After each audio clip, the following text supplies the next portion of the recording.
Jessica, and this is Daebak K-Rambles, where a couple of friends review Korean dramas. Except today, because we're going to review a Chinese drama, a C-drama today. For this episode, I am joined for back-to-back episodes. I got Carol with me from Kdramas Musings. Carol, what's up? Hi, thank you for having me back. I'm so excited to be back. I can't believe I'm like a podcaster now. Oh my God, yeah, because last time we recorded, you hadn't launched the Kdramas Musings podcast, but now that you have, please, everyone, give her all the love in the world. Follow her on the socials if you haven't already for some reason, and listen to her podcast. Come on. I'll be on pretty soon, I think. Thank you. It's exciting. Yes. And we're going to review a C-drama today. Carol, before we even get started, why did you watch this drama? Why did you watch Love Like the Galaxy? Okay, I watched it because I had a conversation with No for Sleep. No Sleep for Dramas. Yeah, Caitlin. No Sleep for Dramas, Caitlin. And we were in the DMs talking about, like this is the new thing after, the devil one. And and then I went on the sites and I saw 56 episodes and I was like, Caitlin, why? Why would I do this? So I totally ignored it. I was like, nah, I'm not going to watch it. And then I saw one of your stories and I was like, God damn it. It is good. I got to get into it. And I started. I think I finished like 24 episodes in one night. Ooh. I went hard. I didn't go to bed till like 8 a.m. Oh my God. And then I slept for an hour and I went to work. Don't do this, people. Don't do this. Don't do this, guys. This is only for hardcore people. So for me, it was basically almost the same thing. I was talking to Caitlin from No Sleep for Dramas because of the Till the End of the Moon episodes. We have like a DM chain going.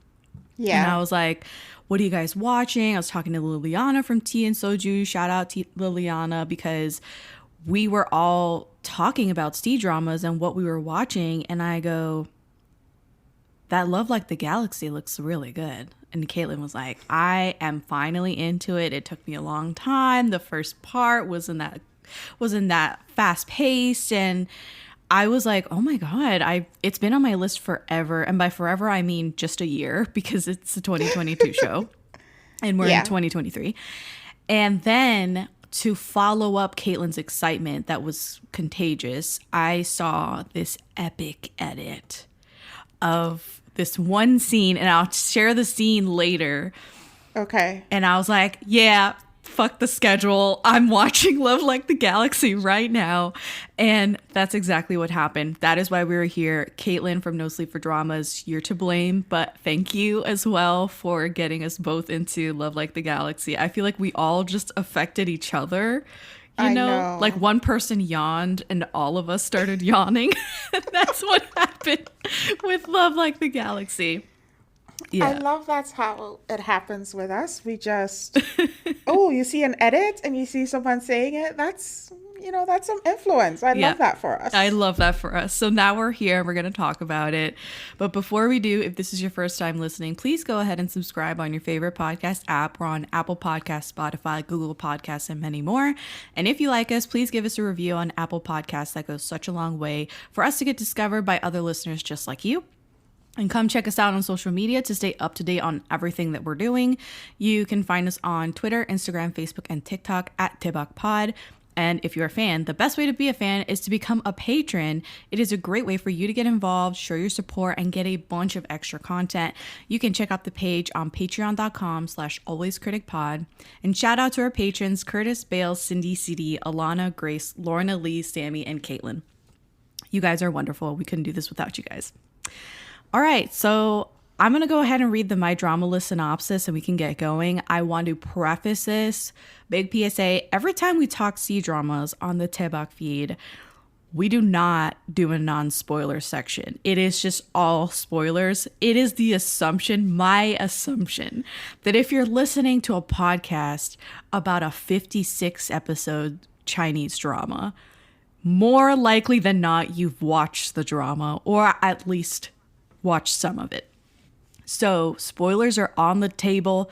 You are not safe from the spoilers, okay? PSA, major PSA. And I'll say that after we talk about like casts and stuff too. I will repeat the PSA. Okay. Here's the My Drama List synopsis for Love Like the Galaxy. Ling Buyi, the foster son of Emperor Wen and a talented and ruthless general of the Black Armor Army, was on a personal mission to uncover hidden truths about the past, which had led to the massacre of an entire city and of his clan when he met Teng Xiaoshang during a mission. The young Teng Xiaoshang had been left behind because her parents had gone off to fight in the war. Neglected and uneducated, she had been a thorn in her aunt's and grandmother's side until the unexpected return of her parents after many years on the front lines. Xiaoshang, however, is unfazed and determined to live for herself, and her unruly and audacious nature and her quick wits catch the attention of quite a few people in the capital, including Ling Buyi. As someone who has her own mind and who prizes her personal freedom, being tied to Ling Buyi presents its own set of challenges. Can Ling Buyi and Xiaoshang overcome these trials and forge a union that shines even in the brightest of galaxies? Yeah. Anyway, this show aired from July to August 2022, so happy birthday to this show. It is Yay. a year old. Wow. I know, it's been only a year. It feels like it's been around for a long time. I don't know why the drama year from 2020 summer 2022 to summer 2023 feels a lot longer than just a year, but we're here. A lot has happened. So this show was adapted from the novel, and apologies right off the bat, I'm going to try my best to pronounce this. Xing Han Kanlan Xing Shen Ji Shai by Guan Xin Se Luan. I think you speak a little Mandarin, so if you have anything to impart here or any corrections, I don't mind at all. Nah, you're good. You're okay. good. We'll leave it at that. All right. So Love Like the Galaxy is split into two parts. Part 1 is 27 episodes long, and part 2 is 29 episodes long, for a grand total of 56 episodes. It was directed by Fei Zhengxiang, who's a male director, and then it had two screenwriters, Zhao Yue, who wrote No Boundary from 2021 and The Rise of Phoenixes from 2018, among other things, of course. And then the co-writer was An Yimou, who's a female writer, and she wrote The Legend of Whitesnake from 2019. Have you watched any of these dramas or any other dramas that these screenwriters have written? I have seen The Rise of the Phoenixes, and I completely enjoyed that. Okay, Rise of the Phoenixes is a comp to Love Like the Galaxy. And I thought that, and I wrote it down before I went to look at the filmography for the screenwriters, and then I saw that one of them wrote Rise of Phoenixes, and I was like, oh shit, that tracks. That tracks completely, because it makes sense. It makes so much sense, and we can get into it a little later. But if you haven't watched Rise of Phoenixes and you enjoyed Love Like the Galaxy, I highly recommend you watch it. Highly recommend it. It's stunning. And it's on Netflix, right? It's on Netflix. I think it might be a Netflix original. Yeah, I think so. I feel like that's might be the case. And then Legend of the Whitesnake, I did start that one and dropped it like a bag of hot nickels because I just didn't like it. I did not like that show. And I didn't like the main lead, the female lead. Okay. So anyway, that's a Shansha, by the way. And I'm just going to go into our two leads for Love Like the Galaxy. There is a giant cast. Huge was cast. Too much, and we'll talk about it. We'll talk about it. But the two leads, we'll focus on them. Wu Lei, a.k.a. Liu Wu, stars as Ling Buyi's / Zisheng. He was 23 years old when he filmed this. Yeah. Stop it. I am not joking. He was only 23 years old. Yeah. Oh my gosh. I know. Yo, he did amazing. I know. I was shocked too. When I looked up his age, I was like, you're joking. That's incredible. Incredible. I'm dumbfounded. I'm so shocked. It's just I have no stunned. words. He is known as the nation's little brother in China, and he is considered one of the four little heavenly kings. And he's basically a child actor who has grown up. And he was in other dramas like 2021's The Long Ballad. He was in 2015's Nirvana and Fire as in a support role.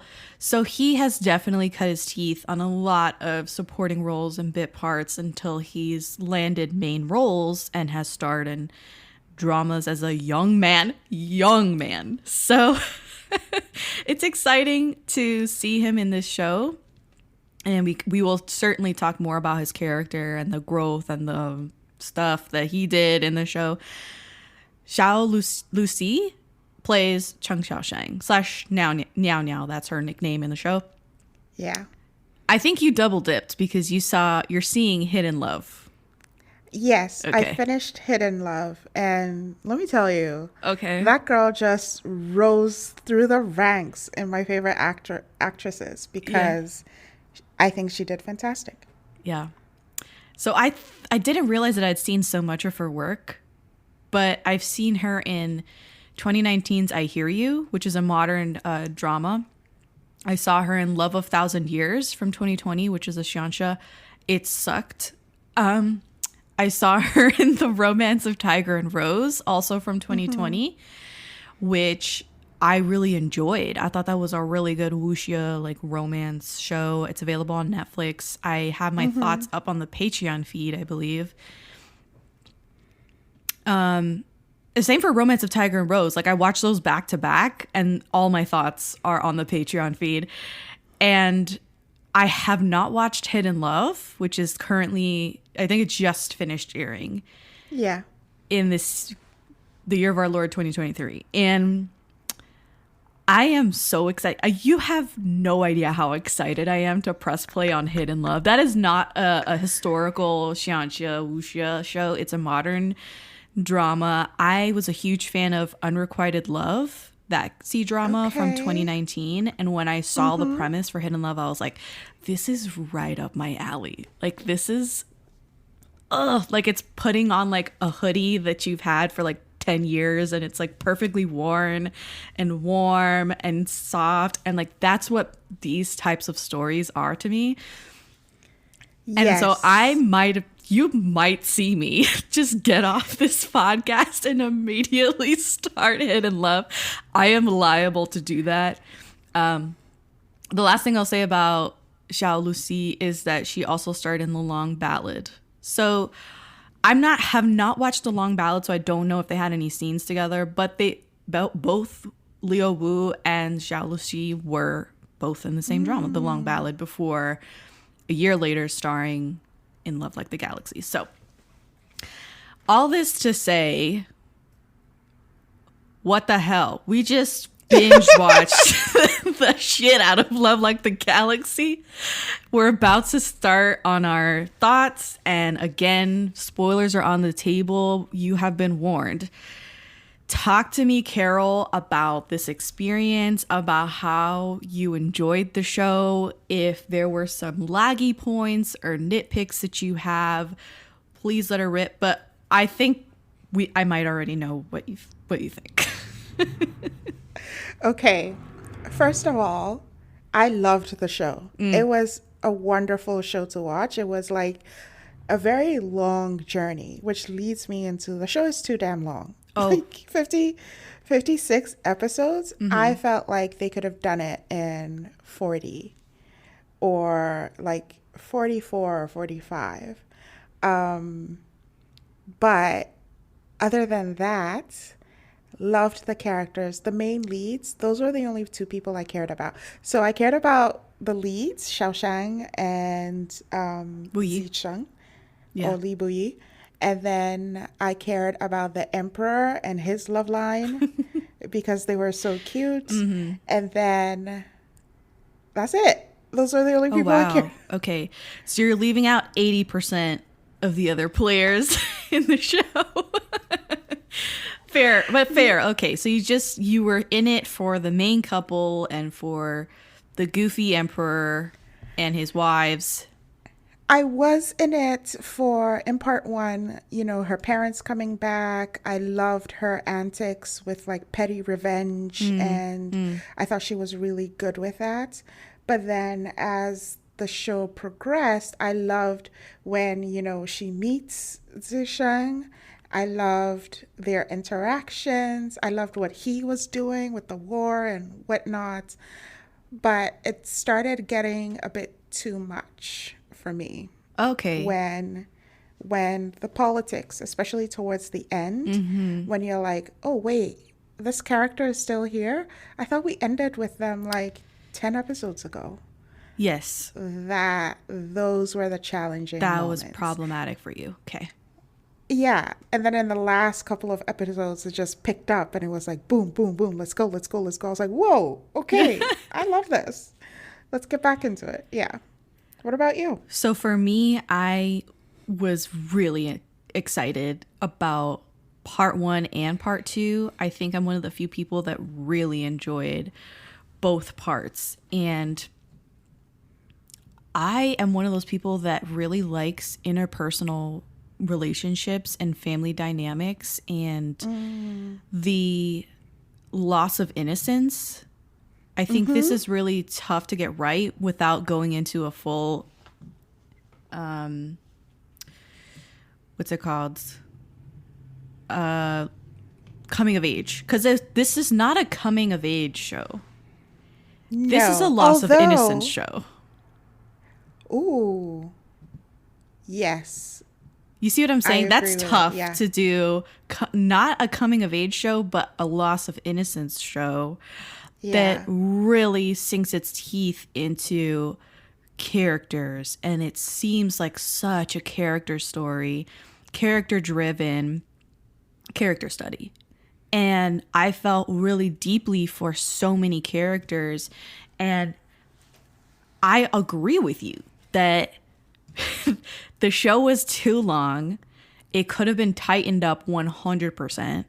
And the politics, which sort of you sort of glaze the surface in part one of the grander politics and the warring factions within the court and the whole cover up of the lone city and all that crap. That comes in really hard in part two. And I think I got lost. And I message you and I was like, I think I can't get through these episodes without thinking I'm completely lost, out of my depth with some of these politics, the politicians, the names. Everybody has 2-3 names, first of all, in the show. No one's just like Jessica. It's like first daughter, Jessica. So everyone's like the first daughter, first sister, first princess, whatever. Fifth princess. Then they have their given name. So you might have, Jessica. Then you might have a nickname. So let's say my nickname is Coda, which is a real nickname that I have. So Coda. So you're talking to me without showing these people and having long-winded conversations about where they are, what they've done, the bullshit. And you're talking about like a large cast. You're not talking about main players. You're talking about supporting for episodes upon episodes in part two. And things are intertwining and you're like stuck on who the hell they're talking about. Girl, winter is so last season. And now spring's got you looking at pictures of tank tops with hungry eyes. Your algorithm is feeding you cutoffs. You're thirsty for the sun on your shoulders. That perfect hang on the patio sundress. Those sandals you can wear all day and all night. And you've had enough of shopping from your couch. Done hoping it looks anything like the picture when you tear open that envelope? It's time for a little in-person spring treat. It's time for a trip to Ross. Work your magic. With Plan B emergency contraception, we're in control of our future. It's backup birth control you take after unprotected sex that helps prevent pregnancy before it starts. It works by temporarily delaying ovulation, and it won't impact your future fertility. Plan B is available in all 50 U.S. states at all major retailers near you, with no ID, prescription, or age requirement needed. Together, we've got this. Follow Plan B on Insta at Plan B One Step to learn more. Use as directed. Completely agree with you. So that was really difficult for me. And I don't think that anybody who is watching the show, who has gotten that far in the show, is necessarily in it for the political strife and the whole drama of the lone city and who's at fault for killing the whole clan, which is Buyi's family, like his maternal family. Yeah. Actually, that was a whole thing too, because it wasn't his maternal family. It was his father's patrilineal family that was completely slaughtered. So I think it would have benefited from simplifying.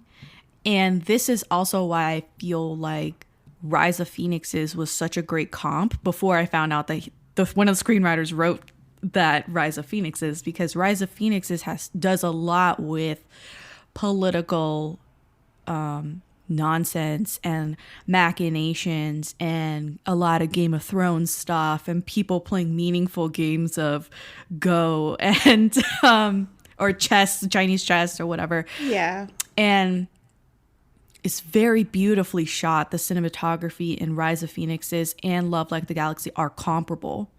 Yes. And I would say even the set design and production design of Rise of Phoenixes is better than Love Like the Galaxy. So there's even that to contend with.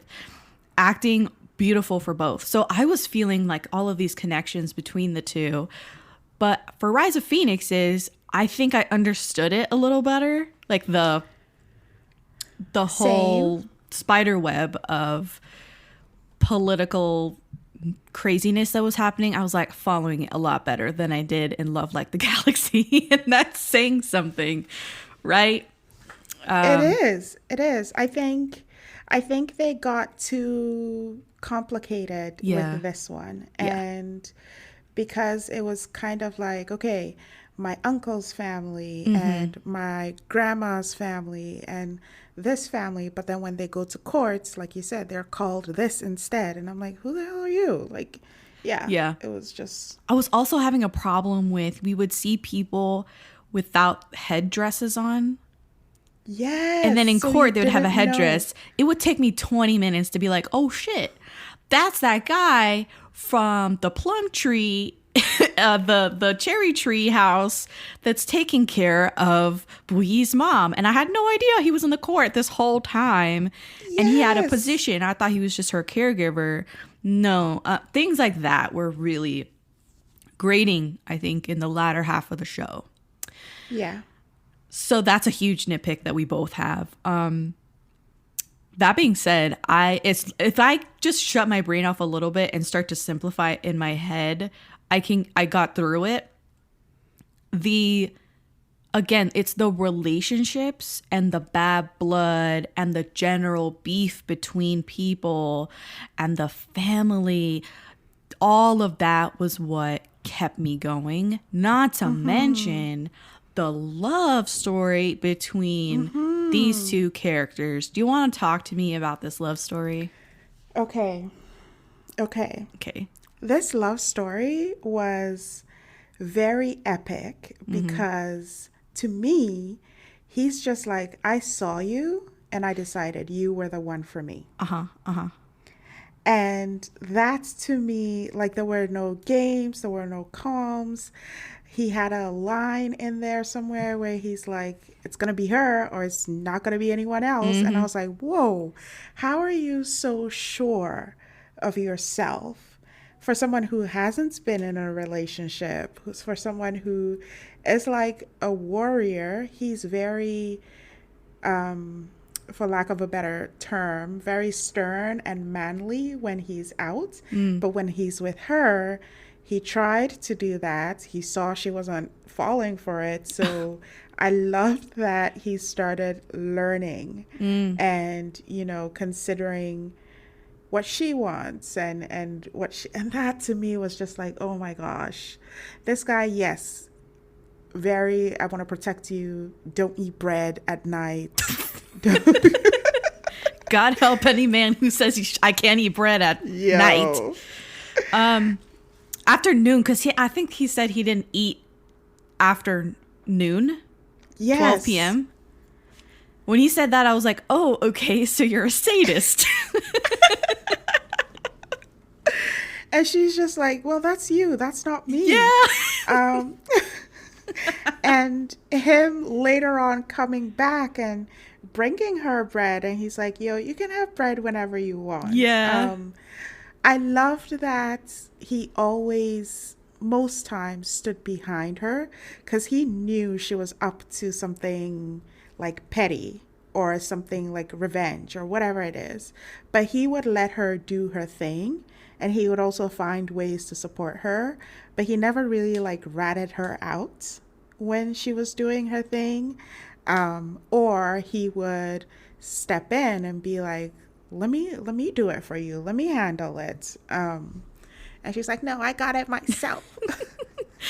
Yeah, you mentioned that he believes in love at first sight. Yeah. Which is very odd for such a manly, masculine war like general to openly say, I believe in love at first sight. He had this princess who was hanging on to him. His whole family wanted him to marry her. And he says to her in an early episode in part 1, he says, the wife I'm looking for is one who I will know is the fated one at very first sight. For my whole life, my heart will be hers. If I cannot find this type of lady, I would rather not marry my entire life. And you, princess, are not this person. You ain't the one. You ain't the one. And that, I think, informed, it might be a little more of telling and not showing. Because I think in most shows, they show that he fell in love at first sight. Not that he is acknowledging that he just looked at someone and fell for them instantly. You know what I'm saying? He's very self-aware in that respect, that he's like, I know the person, I know inherently who I'm supposed to be with. And if I never find her, that's fine.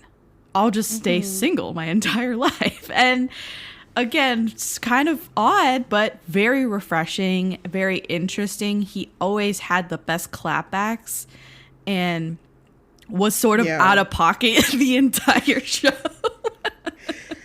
The most out of pocket moment, it wasn't out of pocket, but like when we talk about respectability politics in the show and, you know, polite society and things like that, when the ladies were having tea with their moms and he comes and he breaks down the wall. Oh yeah, he like throws the screen. Yeah, I was just like, this is my man. This is my man. Like, well, he said some shit there too, where one of the girls was cowering in a corner. He said, I heard that your dad or your brother or somebody brought home like 3 girls. ooh. And he's like, why don't you spend your time thinking about what you're going to call these ladies? Mother. Are you going to call them mom? Yeah. I remember that. Ooh, and then the other part where so Xiaosheng had been thrown in the lake or in the river with a snake, and he finds out and he decides to go take revenge on her behalf. Yeah. And he goes to beat up the girl's father. The censor. Yo. I was just, and he was so savage about it. Like fantastic I mean, there were guy. ulterior motives to beat up the censor. That's true. We'll talk about. But yeah, he was furious, and he took it upon himself to track down all 7 ladies and completely humiliate them and their parents, their fathers in particular, who obviously, if they were behaving this badly, they were spoiled and of a high status, and their fathers probably worked in the politics, in the court. So he went apeshit after that whole debacle of the snake in the river, and they push her and they throw rocks at her and shit. But yeah, and I love like talking about lines that he was throwing out there into the wind, and just like, if you catch my drift, like he goes, this is early in part 1. he helps her family get through this checkpoint back into the city after the Hua County like nonsense. And he pulls up to her. He is like so dashing. Like, come on. Like, I could not handle it. But he rides up on his horse with his posse. And he says, like, you know, how you been? And she's like, how's your wound? Because we'll talk about that. Like, she took the arrow out of him. And he sees that her, like, fiance is there because that kid that was affianced to her first was standing beside her carriage. And he goes, Miss Chung and I have been through life and death experiences. She also undressed me to treat my wounds. And the dad was like, what? He says this in front of her parents. And the whole, like, you know, basically the whole line that's out there, her fiance, is so funny because he doesn't need to do these pulling rank on these people already. And he doesn't need to. But he's nobody to her. Yeah. It's great. It's fantastic. I love it. I loved it. When we're talking about Xiaoshang too, oh my gosh, her, like you said, loss of innocence. But prior to that, her excitement, I don't know what's the word, but she was very brave, very carefree, very out there. I'll do whatever I want to because y'all are gonna knock me anyway. Might as well live my life. Yeah. I loved that for her. I loved that she was into like woodwork and building things, and she seemed to love engineering and things like that. Things that the other girls didn't really get into. And I loved that she was so petty. Okay, you did this to me, I'm gonna get you back. Just give me a few days. The character of Xiaoshang was the hugest draw for me. Yes, I love a hot man in armor, like running around and doing good things and falling in love at first sight. That's fine. Yeah. Xiaoshang is such a fucking compelling female lead.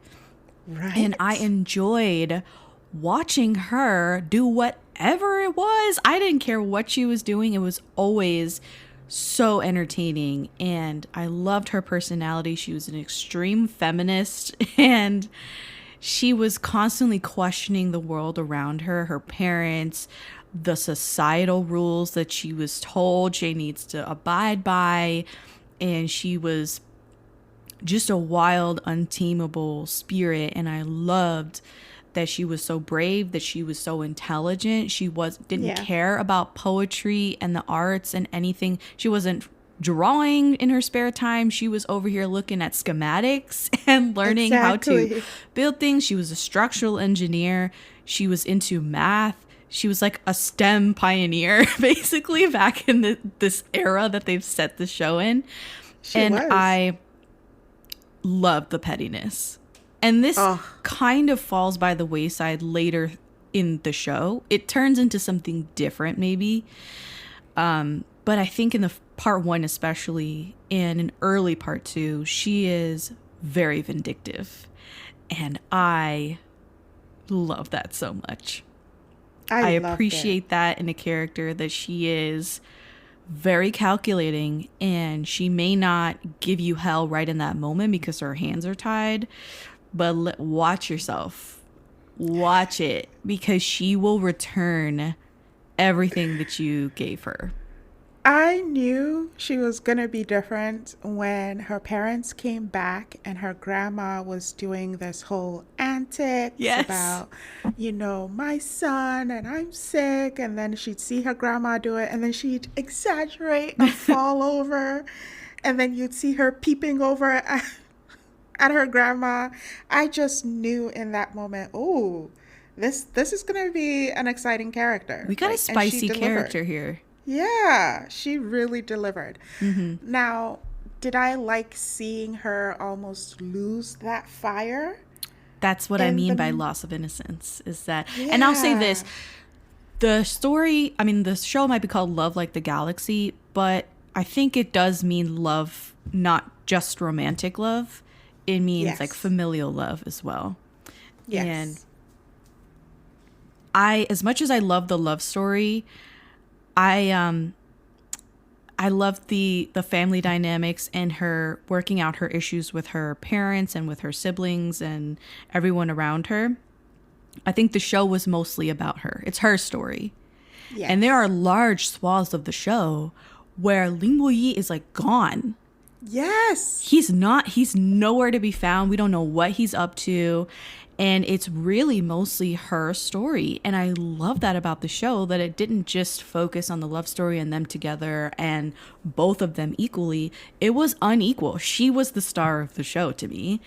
And later on, when things start getting revealed that he's lied to her for all this time, that he didn't really let her in or be vulnerable with her, didn't tell her his true identity and all this shit, the audience is also kind of blindsided because we've only seen mostly her perspective. That's absolutely true. Because when I finished the show, I was like, wait, why did I not put together? Why didn't I get inklings that Ibuyi was, Hua from the Hua clan? Yeah, Hua and Wu Sheng or something. Wu Sheng, yeah.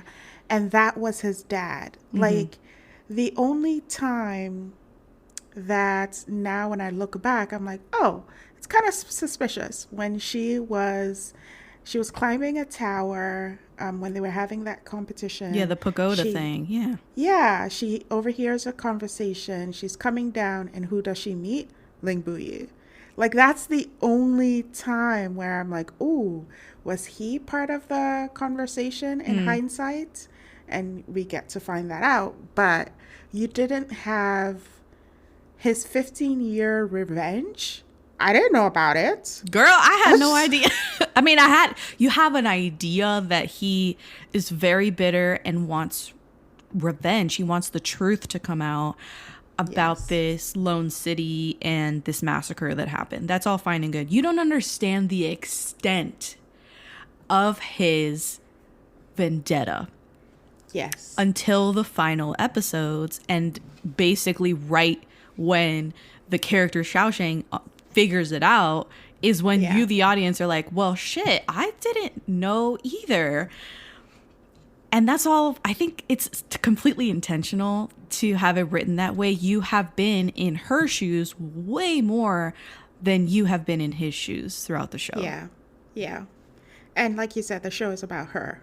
Really. I think the show is about her. Yeah, he's on the posters. Yeah, he's very integral to the story. He's obviously such a great match for her and partner.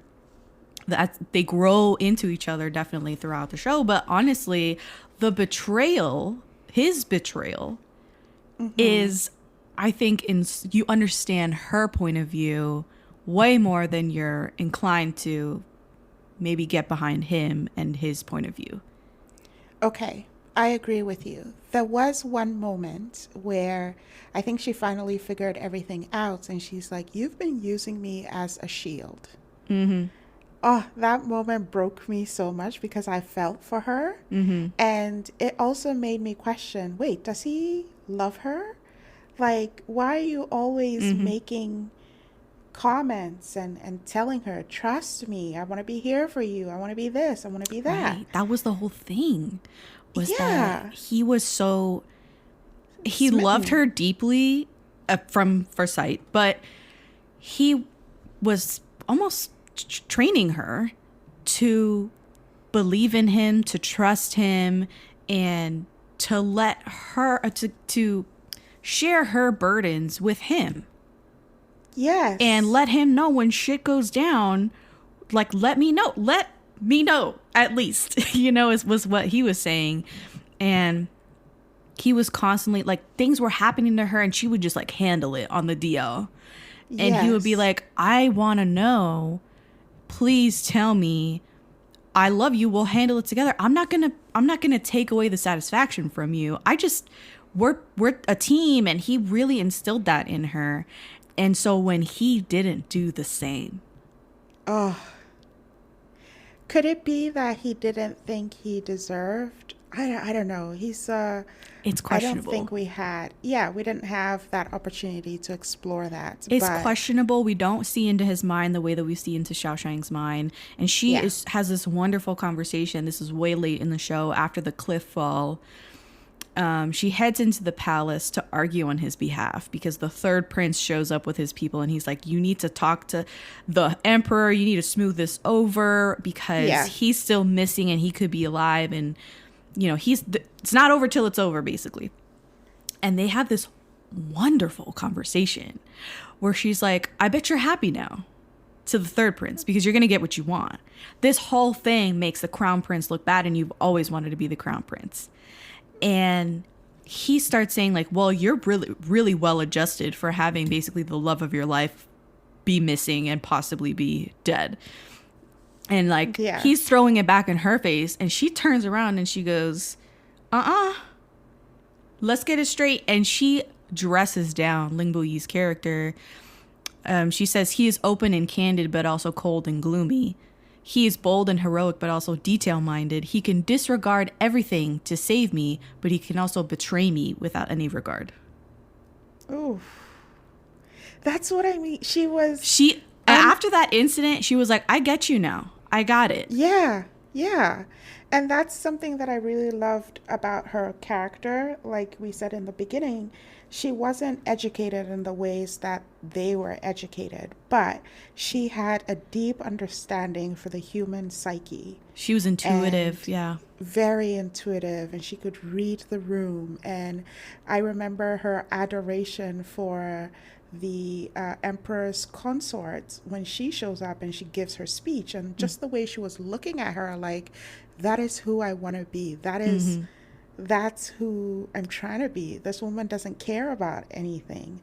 I can do that. And her understanding of Ling Buyi eventually was, she nailed so him. Heartbreaking. Yeah, in that moment with the third prince. And she goes on and she's like, I love this. That she says, if he dies, then I'll die. You know, I already said that if I can't live, that if he can't live, I will pay with my own life. Like, I have no qualms with dying with him. Yeah. However, if he lives, I will live on. And this debt that we owe each other is done. She says, with or without Ling Buyi, I am a woman who can live well. She just said, I can build, I can create, I can like make a living by myself. Yes. I have talents.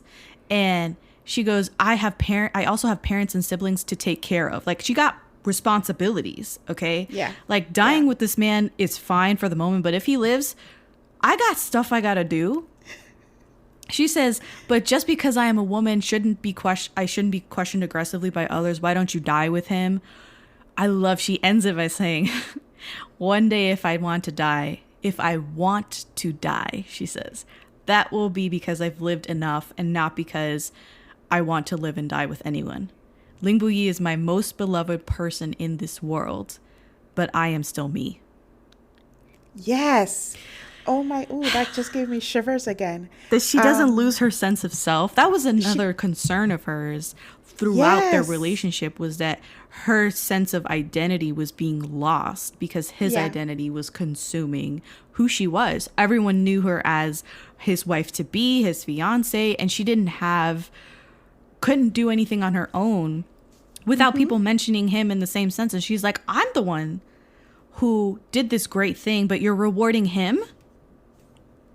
Why am I not getting credit? It's my thing. Yeah. So she was very calling out this double standard that if he does something good, it's all attributed to him. But if she does something good, it's attributed to him. Why? Instead of her. She did the work. Exactly. So it's so freaking frustrating and I was frustrated too on her behalf. And she makes that distinction in this moment with the third prince where she's like, I love the man, but I'm not going to pause my life for him.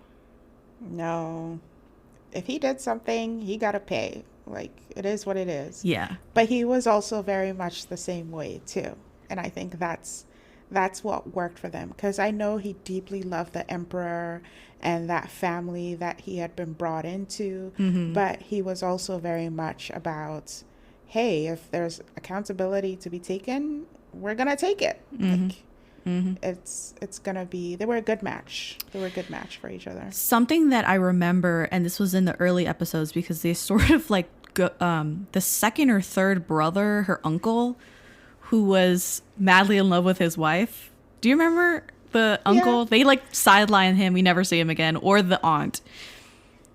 But the aunt had this crazy love story where she was waiting for 7 years for this man, and then the man was like caught up with some other lady. He didn't love her, but the optics were bad, even though she was waiting for 7 years for him to come back and marry her. And she tells Xiaosheng, like after Xiaosheng learns all this drama, she basically says, don't ever like lower yourself for a man. Ooh, like self-respect is the most important. Right? Yeah. She already humbled herself for 7 years for the man, and now it's really iffy if you're going to come back. There might be another woman in place. She was like, fuck this. And she left. She dipped. And that was exactly what Xiaosheng did at the end of the day with her and Ling Buyi. Like, she couldn't... It would have done something to her if she just went back to the way things were after all this. And I agree. I mean, there's a lot of things at play for how she sort of handled the situation later, but I think we need to pause here and return to some of like the more technical parts of the show, because I really want to compliment them before we get too deep into the characters. So the cinematography of the show. What a beaut. What the hell? What the hell?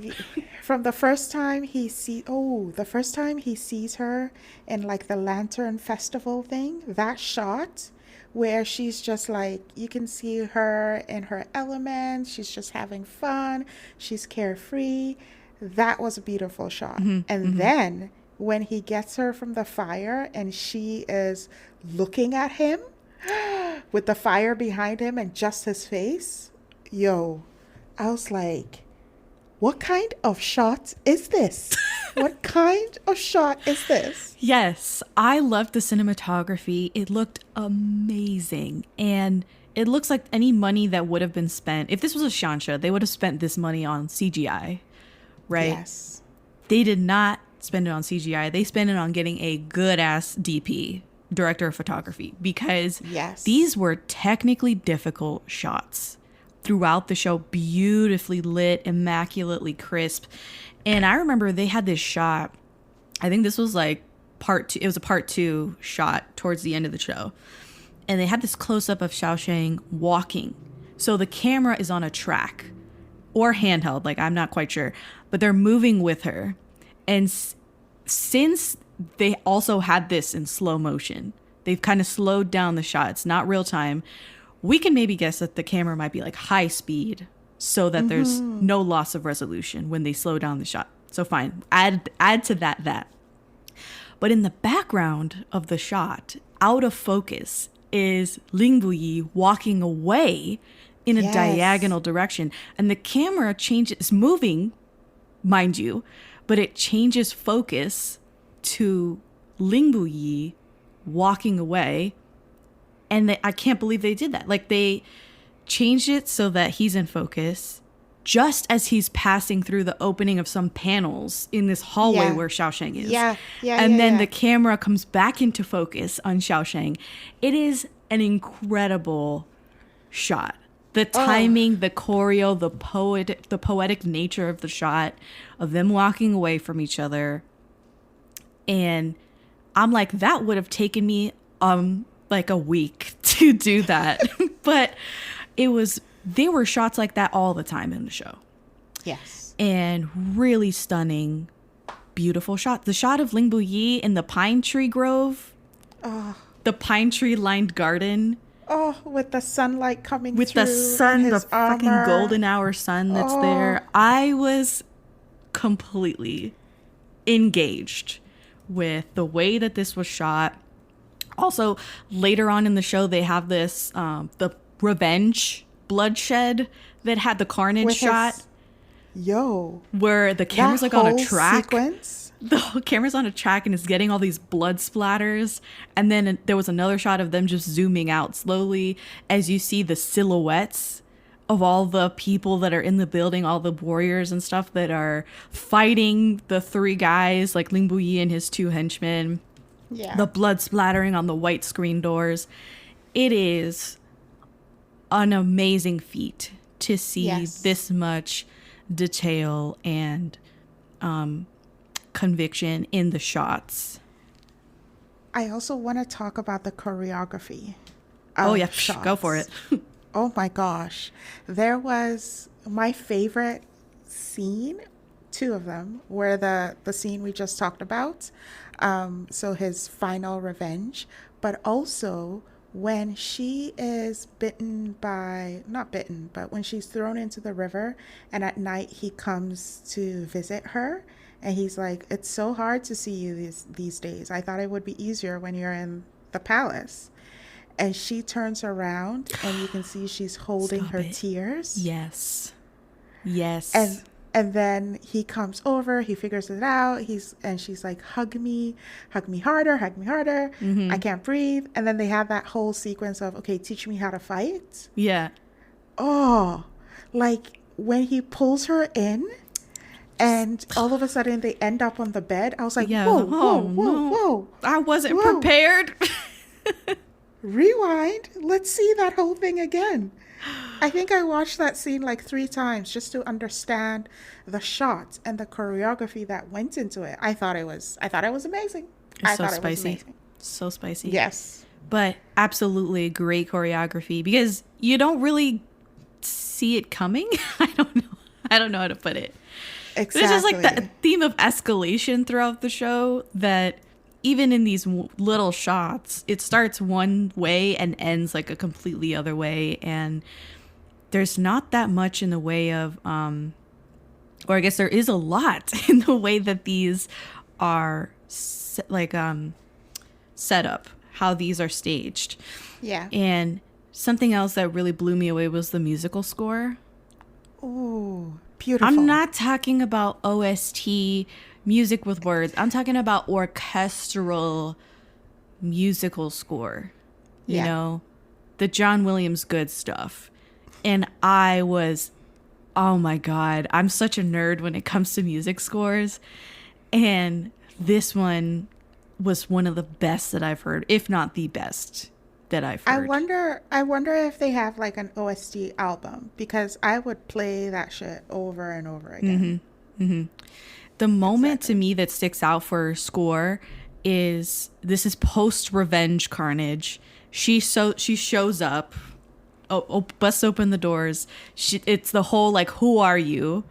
And he's telling her that this is their final farewell. I don't have a recourse. I don't have a way out. I've sort of gone off the deep end here and this is it. Like, I'm going to leave. I'm going to die, probably. And he leaves the room and the music swells. It cut me like a knife. It cut me like a knife completely. And I have that moment on my TikTok because I was like, I need to share this. Like, does anybody else feel this way? That this scene, the acting, the way that it's shot, like we said before, and the musical score, it makes it one of the best dramas that I've ever seen. Yeah. You know? Oh, I was livid. I was in awe. I was very much feeling like, how dare you do this 2 days before our wedding? I get why you did it, but how dare you? And the other part of me too was like, I was very angry because I felt like he chose a very difficult path. The emperor loved him so much. Like, I remember when he was saying, oh, I want to leave. I want to quit or retire and go live with you and your family. And the emperor is like, the fuck? No, excuse me. You ain't going nowhere. I'm not dead. But the emperor loved him so much and took his opinions and played matchmaker, that I feel like if he had told the emperor, yo, this is who I am, this is what I want, the emperor would have let him do that. I do and I don't agree with you, because yes, he was very close with the emperor. He was a proxy father to him. He treated him like a son, and he valued his opinions and what he brought to the table military wise. But time and time again in part 1 and in portions of part 2, the emperor took the easy way out of punishing those who deserved death and more. That's true. And it was proven to Ling Buyi that he can't rely on the emperor to exact the type of revenge that he is looking for, that he craves. He wants basically annihilation. And even if they deserved it for different offenses, the emperor never went that hard. But could it be because the emperor didn't really have a reason? He's sort of like, well, the whole family is gone, so there's no real point because it's not gonna bring them back. So he's just like, it was sad. I'll have the memorial service and stuff, but it's unfortunately not that deep for me because there's no one there.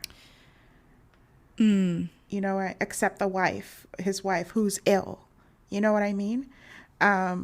But should he have known that the son is still there, would that have given him more umption?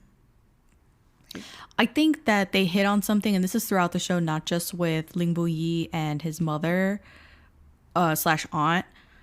I think the power dynamics are really complex in the court. Let's talk about that for a moment. But Xiaoshang really goes hard with the power play, especially in their relationship. But Ling Buyi understood inherently that he's not a son. He's not a blood relative, and he is responsible for all of his actions. And even if like the sons and the daughters were doing crazy shit, the emperor and every princess was a hot mess, and the emperor never punished them to the degree that they should have been. And Ling Buyi was like, I don't have backup, right? I can't count on the emperor. And he says this later when everything's revealed. He's like, I couldn't tell you. People could easily, it's word of mouth. It's hearsay. Someone else could come and say, no, I'm not. I wasn't there. I'm not responsible. There's no evidence. And he was all about finding evidence for 15 years, gaining skills and esteem so that he can dig into the matter further through more reputable means. And it wasn't enough. And that's what he was saying later, was like, it wasn't enough. I still don't have the evidence that I need to convict these people in this court. What I have is my grief, my memories, which means nothing to these people here. Yeah. Okay. So that's why I'm like, I can understand why he didn't tell the emperor. But why didn't he tell Xiaoshang? That's the thing, girl. Like, why did he tell his girl, his ride or die? Ride or die, because she would never. She was literally a ride or die bitch. Yes. And like, he still didn't tell her. Yes, that was so upsetting for me because I just felt like it was uneven, and maybe he was coming from I'm a guy, I need to be strong, I need to, like, I'm the provider, that kind of thing. I need to be stoic, handle my own shit. Here's my thing. I think he knew, this picture becomes clear way later in the show when shit hits the fan, but he knew that shit was going to hit the fan eventually. And that he was not going to be satisfied until things were taken care of. And he wanted, like I said, like annihilation for anyone involved in this coup, this thing that happened to his family. And why would he still get involved with her if he knew that this was gonna blow up in his face eventually?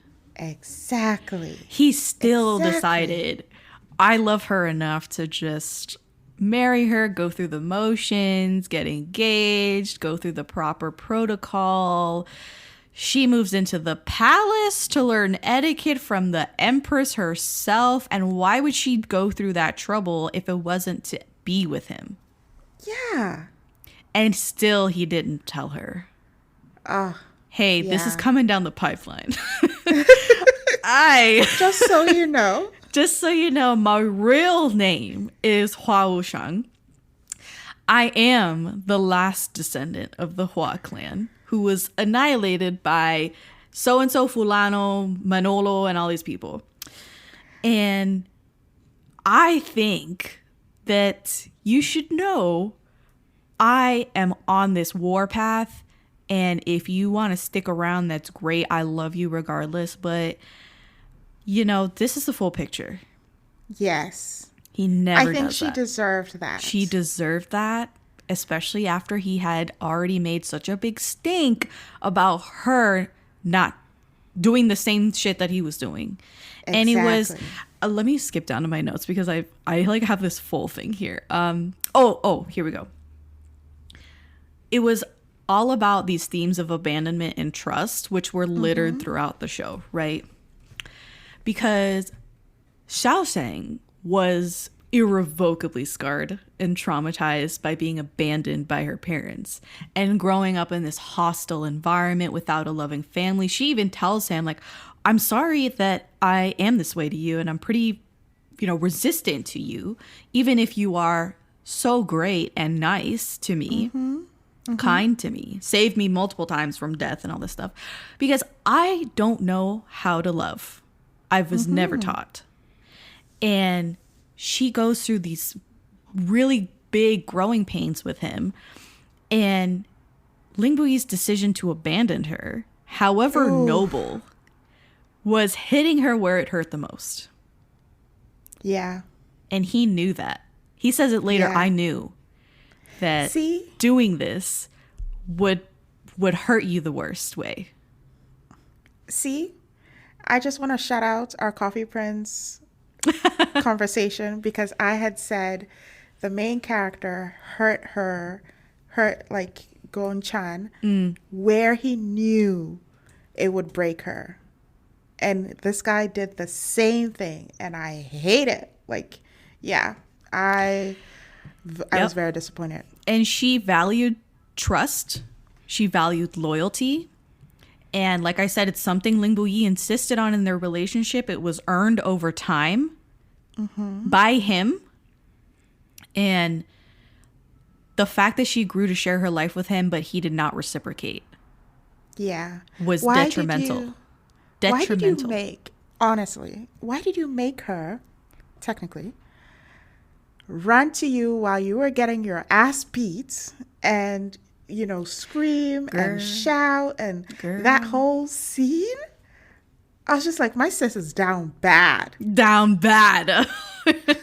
No recovery. She's lost at sea, okay? And then so you that turn whole around thing and do this to me? Then turned around. It was a breach of trust. Yeah. And she gave him multiple chances to come clean about his revenge objectives, his true identity, how he used her as a smokescreen for his underground Lon Con revenge, and him also simultaneously try to remove the crown prince from his position, which looked bad on the empress, and the empress becomes this surrogate mother to her. Like, he never took the chance. He never did tell the truth, and he doubled down on lying to her. They did that whole promise in front of his ancestors, and they bite each other to seal the promise. And it was very meaningful and poignant, and still she's like, I am willing to die with you. I love you. We're in it together. He's constantly saying, I consider you my wife already. And that's not enough for him to come clean. Enough. That's not enough. He still didn't trust her with the truth. I I really loved that she held to her guns and she walked away from him because she's like, no, this was too much for me. This is beyond disappointing. And for that, I'm walking away. Even though it kills her, she still did it. Right. I think most people would be, I don't want to generalize, but I think that the people who are upset that she didn't get back with him and forgive him for years don't feel like the betrayal was a betrayal. Or maybe don't place as much emphasis on it as the character did. And we understand the 50 episodes, right, that we've been with her. I think we should probably, the writers want us to maybe take her side. Yeah. And understand why she's fucking furious that he did this. And then he's kneeling in front of the emperor, and the empress is asking him point blank, are you not going to regret this? That you've done this, like, abandoned her. Literally, he would rather commit suicide than face this together with her. And he says, I will not regret it. Oh my gosh. And she overhears it, obviously. Like, she's definitely standing right there. Yeah. And she was like, okay, fine. I think she gives him there are so many things that she says that she never reneges on it. She says, unless you leave me first, I will not leave you. Yeah. And he hears that and still decides later to jump to his death and leave her in the dark about the situation.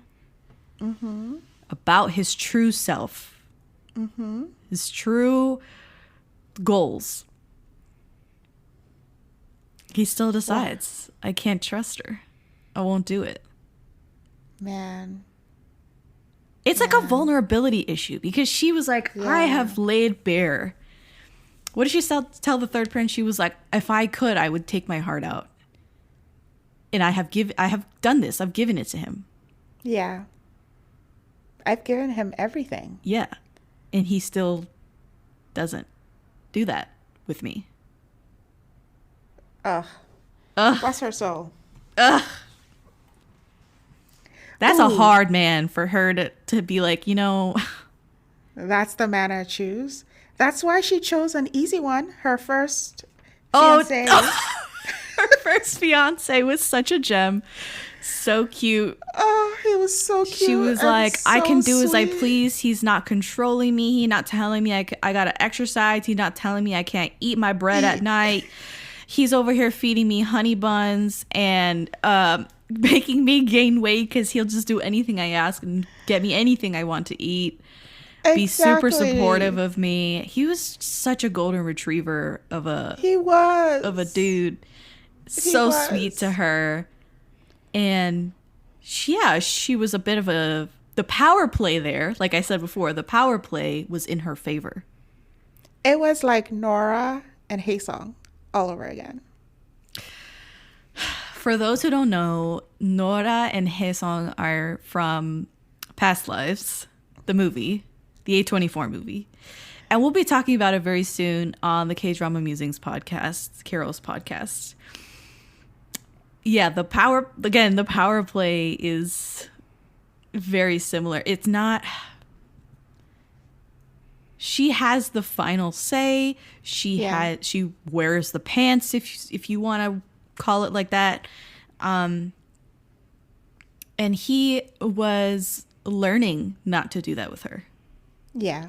And I like that time in their engagement when he's learning how to, because all the way up to the engagement, they don't really know each other. No, they don't really spend that much time together. No. Because he's off doing something or another, clearly. And she's just with the emperor and the empress. Oh, gosh. I loved her relationship with the emperor. And the way she just talk back to them, and they'd be like, whoa, other people would say that's not cool. And she's like, oh, okay, if it's not cool, it is what it is. I said it. She took liberties with them and the way she communicated with them, and I loved that for her. I think we have to let's talk about the marriages, and in particular, let's start with the emperor's marriages. Okay. Now, there's like a running theme, right, of, we already said the abandonment of trust. There's also the marriage. What is a marriage? Yes. And Xiaosheng herself was like, there are all kinds of marriages. You don't have to love someone to be married to them. And the show did its utmost to show us all kinds of marriages, right? Including the emperor with Empress Xuan and consort Yue. This is a very unique royal marriage. It is. Royal harem. Because the emperor himself is not this stern, commanding presence. He is very goofy, very lighthearted, work hard, play hard sort of dude. Which is very interesting to me because he is sort of the founder of the nation. And for him to be that carefree, that didn't add up completely for me, but I enjoyed the humanizing of him. Yes. Through his goofiness, through his almost, when the women are talking, he's like, I ain't got shit to say. Yeah. Yeah. Just let them do their thing.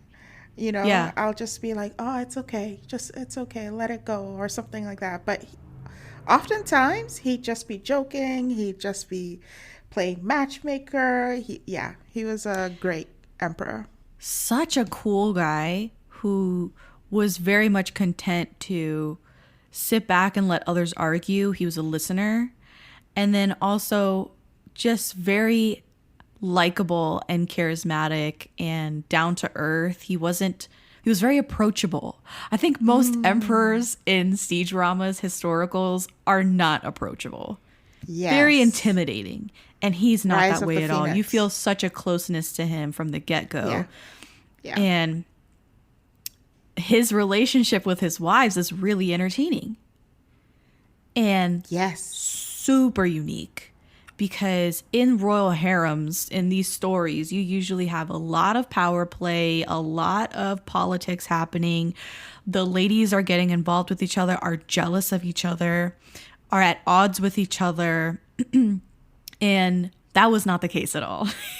Yes, there were power plays, but it had nothing really to do with the ambitions of his wives.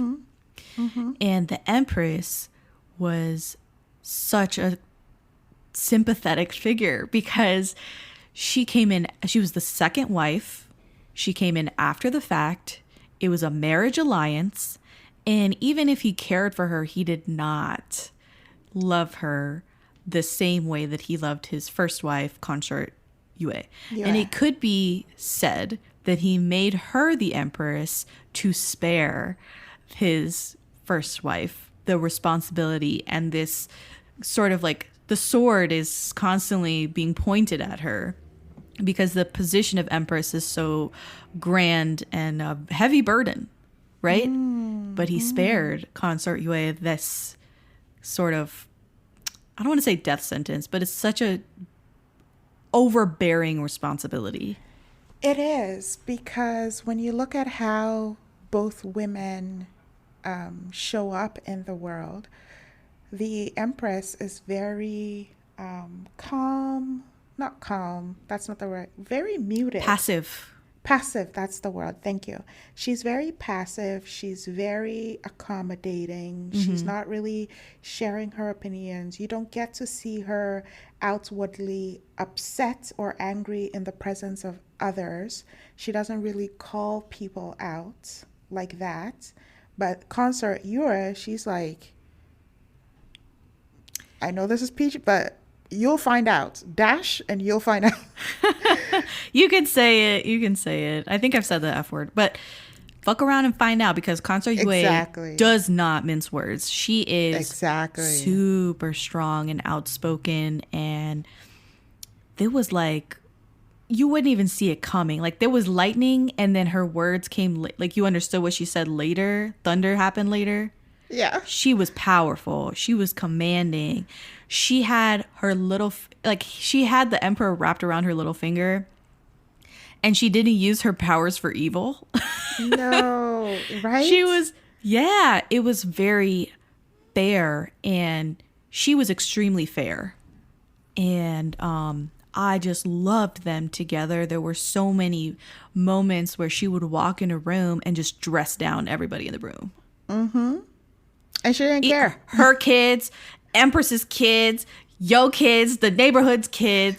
Nobody was safe. Nobody's wife was safe. Nobody grandma safe.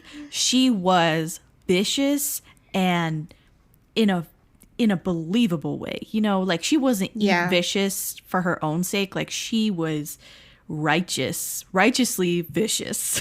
Yes, I agree. 100. And I think the moment that I was like, oh, this is cool. This is such a cool, like, royal family, was the emperor was talking out loud in her room about Bu Ying and his love life and him and Xiao Shang. And he's like, how do I get them together? Blah, blah, blah. He was like going on and on like a broken record. And she just like rolls her eyes and pushes him out of the room. She's like, I'm tired. I want to sleep. And she like pushes him out. And I was like, if I don't feel that in my bones, it's like, shut up already. Like, we're done. She completely understood him. But at the same time, she's not going to bend over backwards to please him. And that was the draw, I think, of him to her, was that she didn't need him. Yes. She wanted him. Yeah. And that's like very I think that was very enticing for the emperor. And honestly, their whole dynamic with them being very sisterly toward each other, the consort and the empress. Mm-hmm. When the empress died, I was in shambles. I was crying. And their relationship and the emperor and everything, I was like, this is so rich. Yeah. They had love for each other. They supported each other. And if Empress's kids needed a beating, Consort Yue was there, ready. Ooh, with the chancla. When she slapped Fifth Princess. Come on. I was like... Come on. And then she's like, oh, Empress. Sorry. I took care of it for you. Yeah. Yeah, because Consort Yue doesn't let her people walk over her. No. The way that Empress Yuan would let people kind of manhandle her. Yes, but it's because she was Empress. She felt like she couldn't so do proper. anything. She's very non-confrontational. Consort Yue was very much a fuck around and find out. She's like, if you try it, you're gonna catch these hands. Yes, easy. So, such a cool marriage between the three of them. And I don't feel like, not that I advocate for emperors having like a giant harem and having these really complex interpersonal relationships. But in drama land, this is really cool. Yeah, it worked. It worked well. Yeah. Xiao Shang's parents, the Marquis of Shuling and his general of a wife. Yeah. Cool marriage too. That's a cool fucking marriage, you know?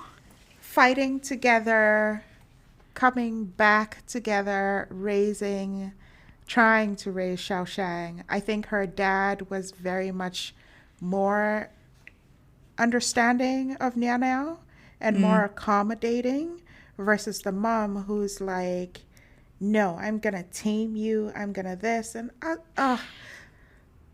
there was constantly the good cop, bad cop thing. Yeah. And the mom was a bad cop and the dad was the good cop. Yeah. And their marriage was really cool. Obviously, he knew his mother was ridiculous. And he was constantly taking his wife's side, and he was, not advocating, but backing her up. No, yeah, but I was thinking of mitigating. Oh, yes. Between them. Yes. Anyway, that's a cool marriage. And then the crown prince with his princess consort, which like crashed and burned. That was another very interesting marriage. Sis was evil. There was something about her that was super sus. And when they revealed that she had been sending these gifts to his ex for like 10 years, like a decade, and purposely causing issues in her marriage, which was super shaky to begin with. Yo. That is really hard. It was definitely giving, why are you so obsessed with me? Like, I could not understand the level of, viciousness. I thought the fifth princess was vicious, but me too. Truly, the crown princess girl, she did too much. She did too much. Yeah, she did the most. But at the same time, I kind of felt for her situation because she was third wheeling in the marriage. She felt that she could never compete with this ex, the first love that the crown prince had. But listen. But what he was saying was, it's dead and buried. Exactly. He's like, I've made my decision. You're it. You're it. What's the big deal? No, right. But I want your heart. But yeah, sis, she wanted like a all-consuming love for her, and what she got was a mutual respect and a general caring that they would do life together. He wouldn't drag her down. He would support her. But he's not in love with her. And that's what I mean by there were a bunch of different marriages in this show. Yeah. She got what the empress and the emperor had. And she's like, no, I don't want that. It's not good enough. It's not good enough. Right. And so Xiaosheng is seeing all of this, and she's like, well, it's fine that I marry, this, what was the name of the first fiance? I can't remember. I want to say something. Yeah, Ayao? Yeah. Was his nickname. So Ayao, it's fine if I marry Ayao. And her mom's like, do you love him? And she's like, what is love? Like, she didn't understand. And it's no fault of her own that she was like, well, we like each other. Yeah. And we're friends, and we can do life together. It's fine if I link up with this guy, even if I don't love him. Not everyone can have what you guys have, like what you and dad have. Very cool. And then she redefines love and marriage for herself when she gets in with Ling Buyi. It's cool. It's complex. It is complex. And what I like is that the empress and her mom, even though they have vastly different marriages, they try and steer her in the right direction and ultimately teach her that marriage is a partnership. Yeah. That it can make or break your life. Her mom was like, are you sure? This is a big decision. If he goes down, you go down too. Like, you need to choose wisely. It can make or break your life in this era. And her mom and the empress say, like, love and affection is crucial because the two of you become one, and an equal partnership is best. Ooh. Coming from experience from both of them. Yeah. From both of them. They basically come to the same conclusion when they're telling Xiaosheng how to comport herself and how to choose the man in her life. I remember when I was watching this, I was very tickled, if you will, by how they were constantly telling women how to comport themselves. And these women in their own various ways were like, I ain't doing that shit. Like, no. But it was almost like the older women were always trying, and women in power were always trying to teach, like you said, Xiaoshang the way she should be. And she struggled with it and decided eventually, I'm going to just do me. I'm going to just do me. I'll take your advice. Where it works, I'll enact it. Where it doesn't, it's me. Yeah. Yeah. I think you touched on something, which was her mom. And we have to talk about her and her relationship with her mom before we circle back on like swoon-worthy moments and her and Ling Buyi. Okay. I have 2 pages of swoon-worthy, so let's get to perfect, perfect. Okay, so her and her mom. Well, you see Consort Yue and Empress Xuan, even though they're vastly different women, they're both bad mothers. Yes. They spoiled their children, or like in Consort Yue's case, she was indifferent to them. And you see Xiaoshang's grandma. She's overbearing. She's a drama queen. She's smothering. She's unreasonable. She's played favorites. She never accepted her daughters-in-law. She was utterly ridiculous. Then you get to Xiaoshang's mom. And this is the crux of, I think, part 1 was her being at odds with her mom. And I think that a lot of people hated the mom. Did you hate the mom? I did. Let me add some nuance. Okay. I think that the mom chose the wrong pathway in trying to build a relationship with her.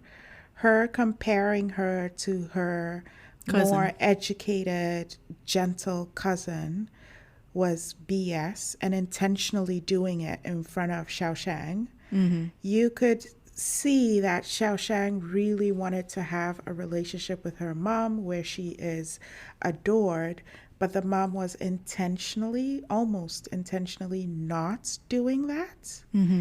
And that's what I mean by she chose the wrong path. But in part 2, I begin to see just how much she cares for Xiaoshang. Because here's a mom who wasn't really a mom. She was a boy mom. She's a boy mom. She went to war. That's all she knows. So she doesn't necessarily know, and she's a general. She doesn't necessarily know how to be a mom for a girl. And Xiaoshang also threw that in her face a couple of times, right? But I appreciated the growth and the worry that she had for Xiaoshang, and even like challenging her, you don't love him, and no, marry this person instead. And then now she's like, okay, fine, I'll marry Ling Buyi, and now you have a problem with it. What do you want? Yeah, what do you want from me? Yeah. So everything I do disappoints you. Exactly. And I think everyone can relate at some point to having a parent be disappointed with you when your best efforts were not enough. Exactly.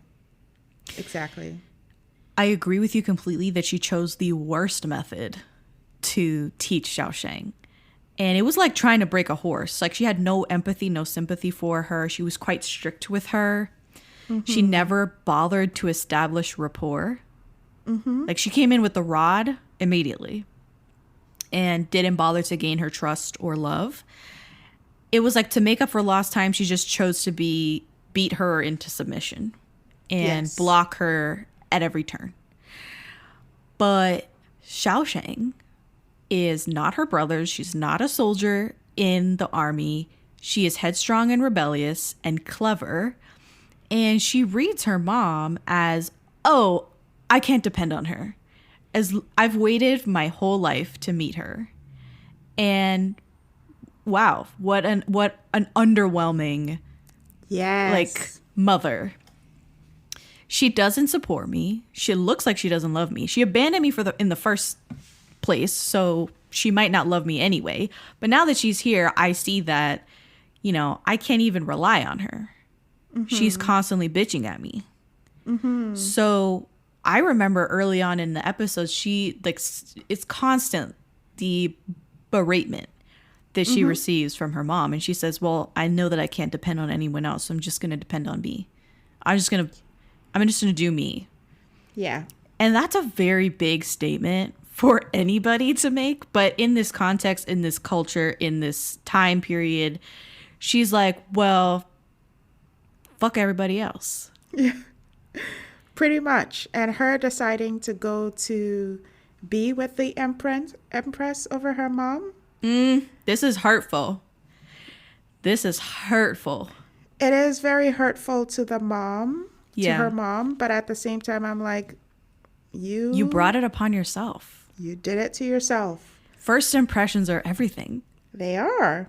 And you are not it. And she was very callous toward her. And again, when you juxtapose her with how she treated the cousin, who was traditionally feminine, who was compliant and well-educated already. Like Yeah. Xiaoshan kept saying, like, I don't know what you want me to do. You want me to learn everything in a day? And Exactly. how about you take some responsibility in me being uneducated? Because I was left here to deal with my aunt, who was nasty, and my grandmother, who's ridiculous and nasty. And they didn't love me. They didn't train me. And now you want to make up for lost time. Like, how are you going to do that? I'm already Exactly. cooked. Like, the egg is already cooked. I'm already me. So just adjust. Yes. So I think in the latter episodes, she says, I can see that you can only choose in life. You can only choose between filial piety and loyalty. And I'm going to choose loyalty.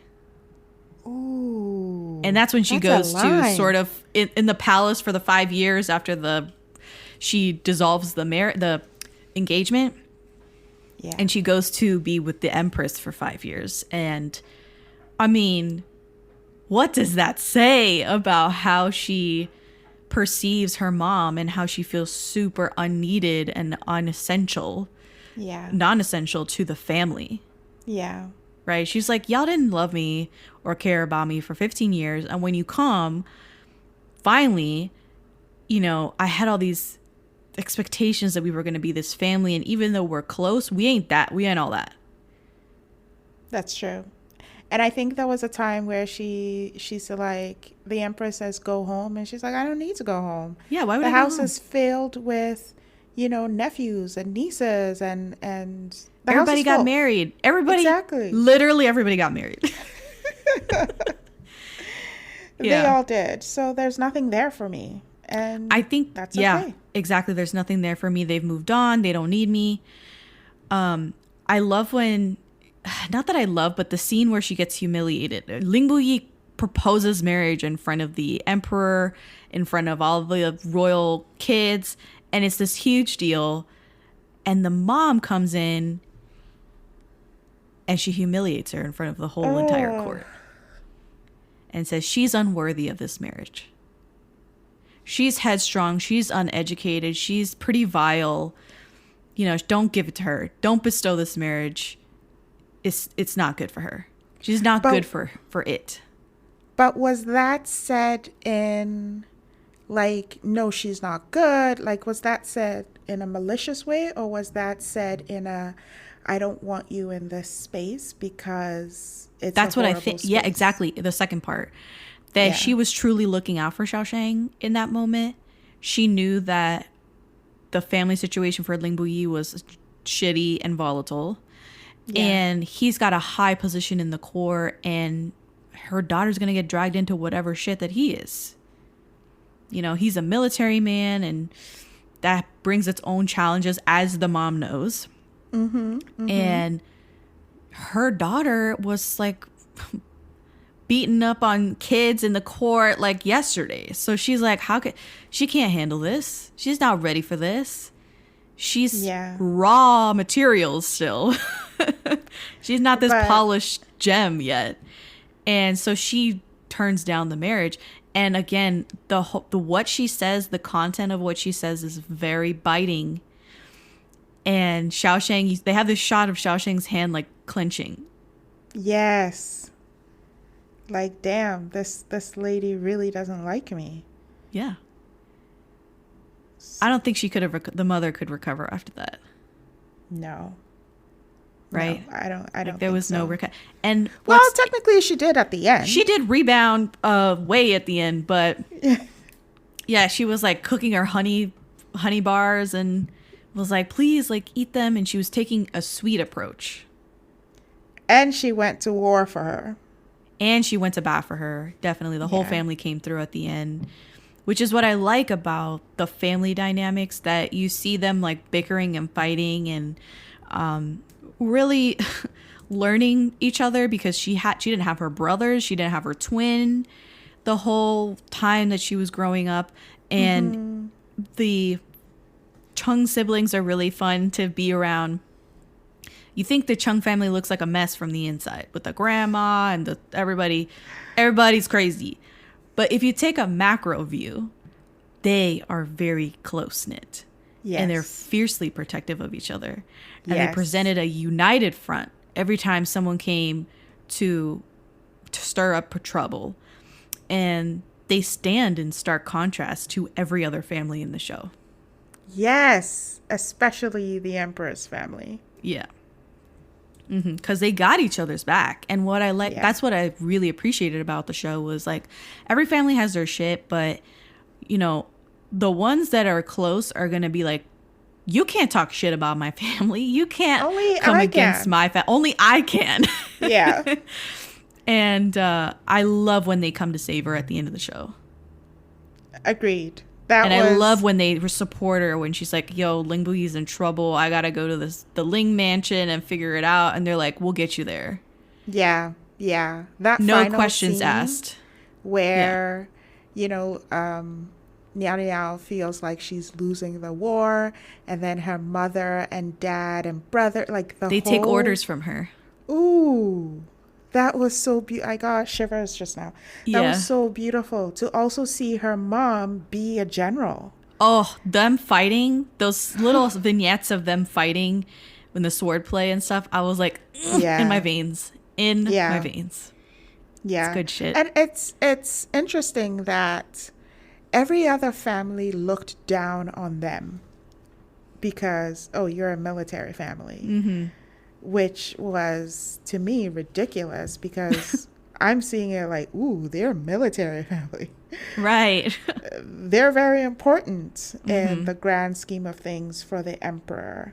And you can see the emperor respected them too and their contributions. And so for them to be looked down upon, while technically, like you said, their family was the best one, made me laugh.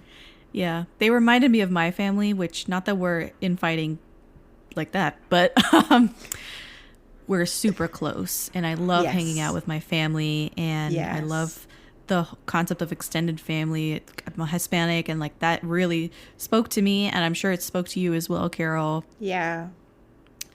One thing that was cool that I just thought of was there were a couple moments where, of course, hasn't been with her mother or her father pretty much her entire life for the 15 years that she's been alive. And there were a couple moments when they did, they made the same gesture.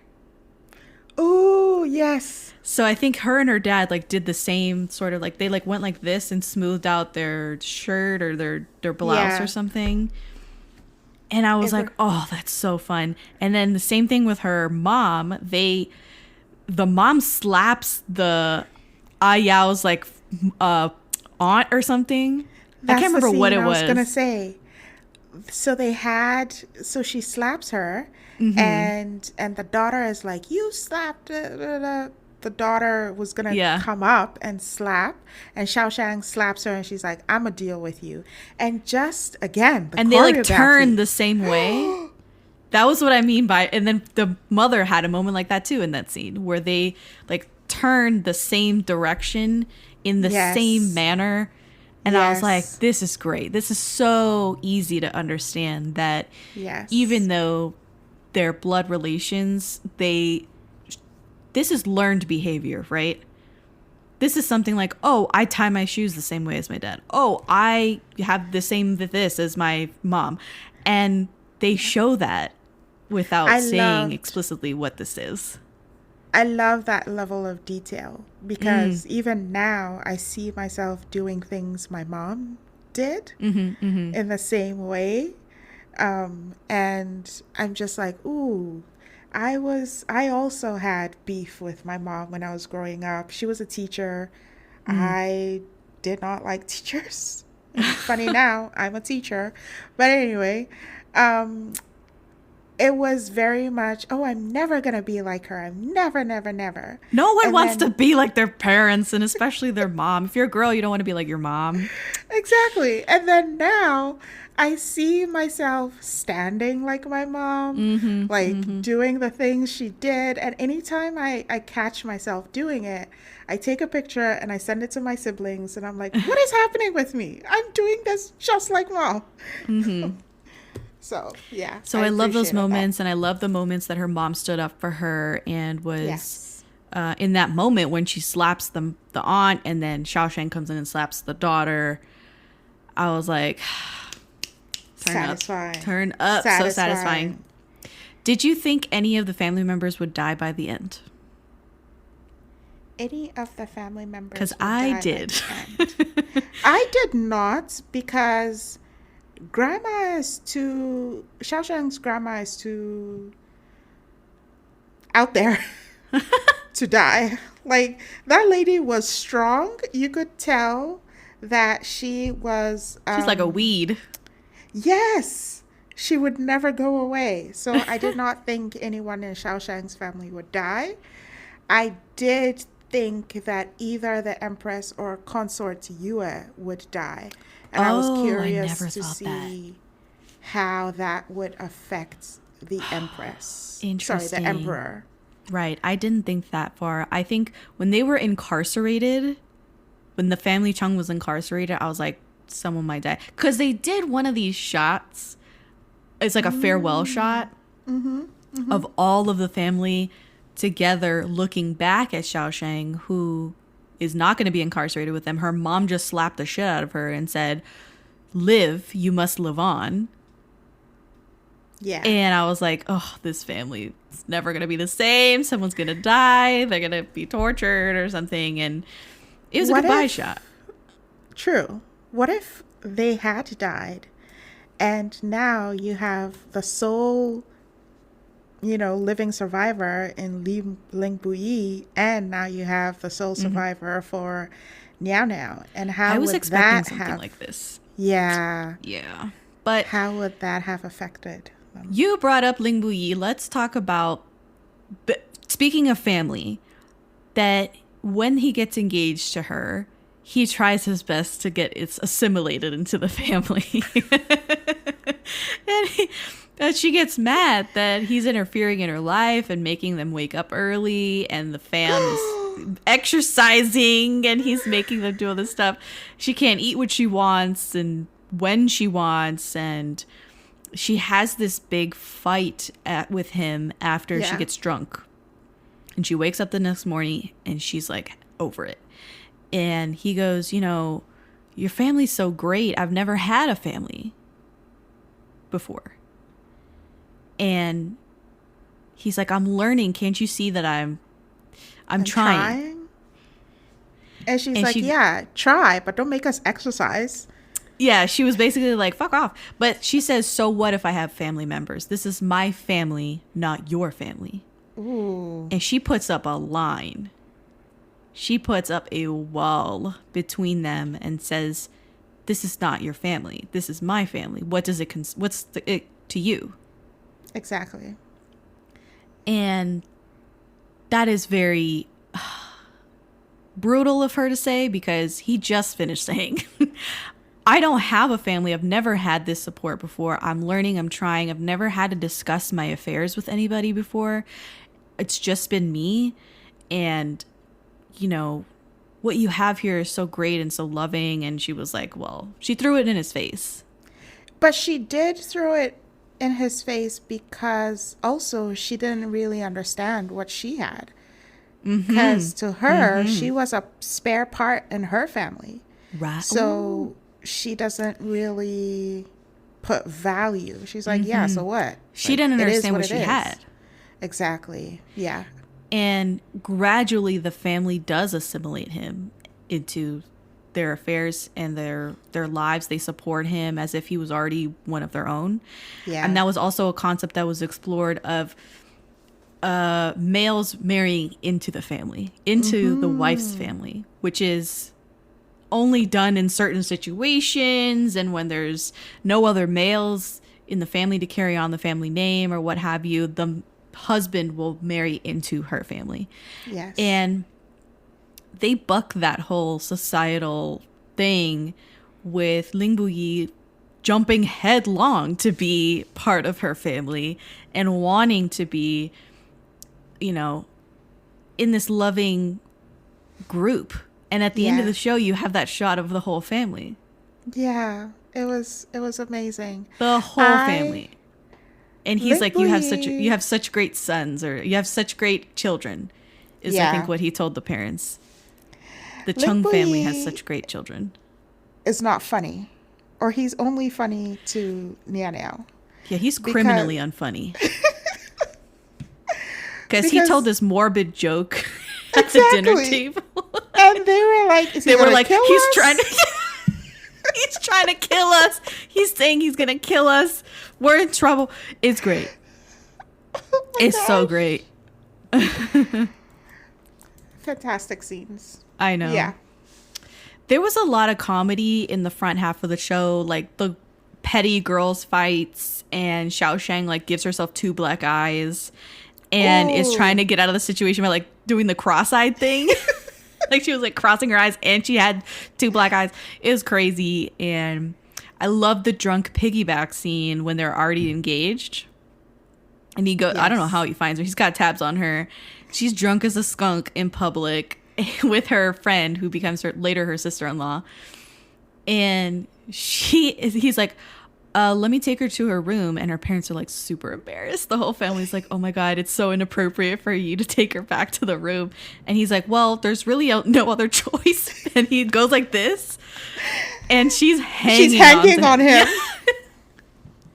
And they're super embarrassed. Like, oh my gosh, what is wrong with this girl?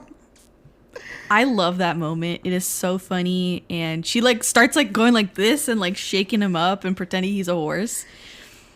It's great. It's great. 10 out of 10. Yeah. Okay. Yeah. Are you ready to talk about our swoon moments?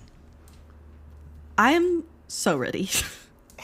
I think we might wrap the episode like this. Yes. Oh, and the end game, I guess. Like oh, yes. The high emotional stakes of the end game. So we'll talk about that too. But swoon-worthy moments. Let's go. Give them to me. I'm ready. Okay. My number one, not number one. I can't rank them.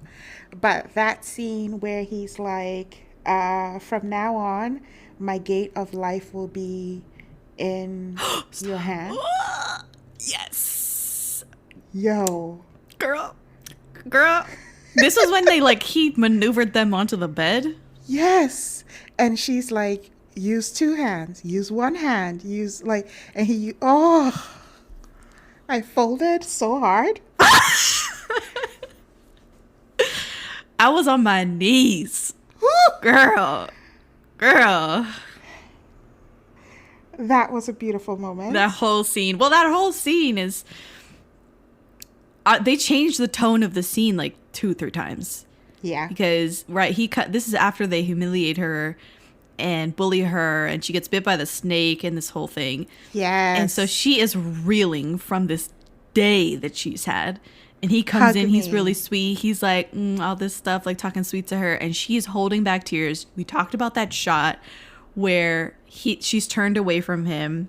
Yeah. And choking back tears as he's talking to her. And then he realizes something's wrong. And he's like, what's wrong? He's super concerned. And she's like, can you just hug me? And it was like, oh, tighter. You have that whole scene of how do you deflect from an attack from behind? Because they pushed her from behind. Yes. And he's like, what, like this? And it just escalates up till now they're on the gate of life thing was also really sensual because he like moves her hair. To like get to her back? Yeah, to touch her back or gate of life or whatever. I was swooning so hard. But yes, even her saying, hug me tighter. And then she's like, Yeah. I can't breathe now. It's okay. Yeah. So yeah, I felt like he was definitely caressing her back there. Oh my God. And Well, and then when they were hugging, he was like burying his face in her shoulder, and I was like, this is the crack moment, the C-drama crack moments that really stick out. And then when they're in court and he's like, I'm gonna marry her, and he says, in my eyes, you're the best woman in the whole world. I will only marry her in this life. Yo. I'm against the wall. Yeah, he says Xiaosheng may not be what everyone considers an obedient and amicable lady, but in my heart, in the capital city, in the entire world, she is the best, the very best lady. Yes. She is innocent and resolute. She dares to love and hate. She is the only person under the heavens who can walk alongside me. In my life, I shall marry no one else but her. Ah, what a line. What a line. You know how, if men, they say, if men like you, you'll know. If they don't, you'll be confused. And let me tell you, she was not confused. She could not be confused. Because the proposal very clear. Was deep and real. Okay? Yes. Very sincere. In public, and I think that's what threw her, was that it was like sudden in public. But there was that scene early in part 1, like episode 12 or 13, where they just went through the whole Hua City thing, and he got shot by an arrow in his chest. And then his henchman comes up and is like, yo, she's missing. They were supposed to be here in Hua City on this day. They're like missing her uncle, her aunt, they're gone. And he stands up, he's like, what did you say? And the way that he maneuvered his sword to cut off the back of the arrow and then leapt onto his horse, I was like, I was in a body bag at that point. But then this man is shirtless. They have to dig out the arrow from his chest, and she goes, I think I have a method. And they were quick to be like, this is medical. Yeah. It probably won't work or whatever. And he immediately says, it'll work. The confidence that he has in her is blowing me over. And then, she digs the arrow out from his chest. This is super sensual. There is so much sexual tension here. Yes, with a thread called Xiaosheng. Xiaosheng, we find out how she was named after this very strong 7th string of the zither. Yeah. And he says, because she took apart the necklace that she was wearing, and inside was it was holding it together was the Xiaosheng string. And he says, was this a token from a lover? Yeah. From a beloved one? And she goes, yeah. You could say that. And then she clarifies and says, it was from my friend, the one who later becomes the sister-in-law. And she has a lot of foresight, actually, because of, now I'm using this string. And the emotions that play on his face as she's talking, right? Where he's like very gently asking if basically she got a lover. Does she have somebody? And then she says yes. He's a little bit like, oh no. And then she clarifies, and he again like gets very soft and tender with her. Bitch, I was living for it. Living for it. And the whole thing where she's very hesitant to take the arrow out, and he's like, it's fine, just do it. And he pulls her closer. Bitch, the temp was rising. So that entire scene, and I put a TikTok up about it because I was like, this is chef's kiss. It is. I also, you touched on it, but when she said, yes, it's from a lover, you could say that. I value that she had romance in her friendships. Oh. Loved that for her. Oh. Exactly. Carol.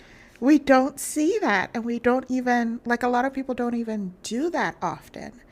I'm in a group chat with 4 of my middle school friends, and so 2 guys and 2 girls. And anytime me and my friend are talking in the group chats, the guys are just like, I don't understand what's going on with you guys. Because I truly feel like you should have romance in every relationship you had, and Xiaoshang had that for the people she cared for. And even her, like, handmaid or maid in waiting, the person who was with her in the beginning, like, they had such a wonderful friendship too. Yeah. Very caring of each other. So shout out to her. That's deep. When he shows up at her engagement party, Ooh. and asks to meet her in the, like, pine tree lined walkway, the pure romance of this scene, and nothing overtly happens between them, but it is, I'm like enthralled. Yeah. And he asks her what are her goals. Oh my gosh, when he asked her that, I went to heaven. Me too, because he genuinely wants to know about her and what her goals are, what are her aspirations. Yes. And she says, I want to do this, I want to do that, I want to create like, she had all of these grand plans that are very much not about romance or, you know, things becoming of a lady. She was like, I want to build, I want to do this. And he was like, wow. And he goes, we're very different. Yes. However, and in a sense, he tells her that they're different. But as an audience member, as you go through the length of the show, you're like, he is very much stuck in the past. Yeah. And she represents a very bright future. Yes. She's always looking ahead. And it's very powerful. It is. It is. And I loved how he wanted her to realize her dreams, because swoon-worthy moments when she sneaks into the war camp and, you know, every soldier is in on it, sort of giving her directions on the side to get to his tent. And then they walk around and he's like, you think they don't know you're here? Like, what are you talking about? What are you talking about? But they go just above the campsites, and he's like, when we win this is, I'm going to ask the king for this land, and we're going to build that house. We're going to build that garden. And I was just like, this man is listening. He's listening to her. He is taking notes. It was so beautiful. I was swooning. I don't have words because I completely agree. She's overcome, right? She's in tears, and he's like, oh no, what's wrong? And she just gives him a kiss. Like, she's just like, this is everything. Yeah. Of course I like this gift, right? Your idea for our future and building this house that I would be the architect of, and like, I would be the architect of our lives. Exactly. He was ready to lay it out all for her. Like in the market scene where he gets all the soldiers to stop traffic so that they could go to the store. This man. So I loved that. I loved when he sort of saves her multiple times, and he saved her just before he proposed marriage in the royal palace. He saves her from falling on this pottery, and he puts her shoe back on. She's like, I'll do it. And he's like, no, let me. The Cinderella thing will always sort of hit. Okay, it's accuracy 100% for me. So that was very swoon-worthy. And then I think we already talked about the proposal scene. Did you have any other moments that you wanted to talk about? Because I have a whole thing. Yeah, a whole bunch. Okay. There was a scene during the Empress's birthday where she gets him to play this with her. No, stop. Okay, I'm not ready. Go for it. Just talk me through it because I have this scene as well. Oh my gosh. So he meets up with her and This she's is episode 36. For some reason, I have this one, the actual episode number for this. She meets up with him and she's like, I need you to do one thing for me. And he's like, yeah, whatever.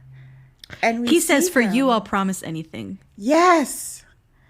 That's and what he we says. see him playing this zither in front of this waterfall feature that she had created for the Empress, which was amazing. And and then he plays and everyone in court is like, we've been wanting you to play for so long and you said you'd lost your skills and this and that and look at you. That was beautiful. Anyway, they go on, they give the gift and she sits down and they have that drink from the wine that she made and she drinks from his cup. Yo. And then she gives him a kiss. It's the way that it was shot as well. Yes. The close-ups of his lips, the close-up of her eyes looking at him, the slow motion of like the wine dripping from his mouth, and wow. And then she wiping it with her the sleeve of her dress. It was very intimate. Super intimate. They have this private moment in the Empress's birthday banquet. They are not alone in this room. They're like it, but it might as well just be the two of them. Yes. In the middle of the room. She drinks from his cup very purposefully. It's super suggestive and intimate, and they are so in love. Yeah. So in love. I love that scene, that moment. Again, if only you could have these moments in public that are just very intimate and private. And I love swoon in public, so maybe not. I would be completely obliterated on a daily basis. So we didn't talk about this, but I'll mention it now before we get further into the swoonworthy moments. But Ling Buyi seemingly very stern and cold, but he's mesmerized by her. And I am not sure how Zhao Lusi, the actress, could stay on her feet the way that he was looking at her. Because I would have buckled. Okay, he was staring. It's the intensity of his gaze that struck me. Mm-hmm. Beautiful. I think before that moment in the Empress's birthday party, there are a couple of scenes that I have. So they have a fight and they reconcile. And he says, look, I'm not going to cancel this marriage. I'm set on you, is what he says. Ooh. And she also, despite her sort of like misgivings, she says, who said anything about canceling the marriage? Ooh. I'm not canceling the marriage. She got riz too. Yeah. And she goes, she says something like, you're not as frightening as the emperor, as his majesty. Meaning that she's not afraid of him anymore. He's despite how intimidating he is and it may seem, she's not scared of him anymore. It's a huge sort of step in the right direction. And he follows this up with, I know you will always question our unequal status and be worried if I will oppress you. Today I want to tell you, I, Ling Buyi, regard you as my wife. All of what's mine belongs to you. In the future, I will only use my authority to protect you. I will never oppress you. I will let you believe me. I'll stop right there. But then she responds, and this is so key. She responds, whether or not I believe you depends on how you act in the future. Ooh, bitch. I got my money's worth. Exactly. I'm leaving now. Show's over. So again, she never deviates from what she says. She is completely honest, and she tells him outright, like, act right. and we'll be good. Yes. Don't mess I'll it up. believe in you. Or Don't I mess will it up. walk. Yeah. So I love that. And then the post-tiger tally thing, that was like a whole debacle with the tiger tally. And this part I also put on TikTok because she realizes in conversing with her cousin and the future sister-in-law that she cares for him. And she starts running. She's like gonna go see him immediately. And she walks outside of her house and he's already there. Oh, that was a beautiful moment because he walks up to her to talk and all the soldiers... No, let's talk about the fact that so he's on his horse. He looks super dashing. Yes. And then I think as soon as he gets off the horse, the soldiers turn around. Yes, to give them privacy. This is so niche, but I love it. Anytime there is a period piece that has soldiers and there is going to be a private moment between a couple and they turn around to give privacy, I lose my shit every time. Like, this is... I don't know why this is speaking to me and hitting all the right buttons, but like, I love that. Then they have this conversation. Yes. Ugh. They reconcile, right? And she says, I was about to go to your house and talk to you. And he says, well, I was wrong first. So he admits guilt and says, I was wrong in this matter. Wrong that what I clearly love is the reckless and brave you. But I still restrict and constrain you. Now, her nickname, closeness, he says, in my presence, you don't need to humble yourself. You don't need to follow anyone else's example. What I love is the way you are.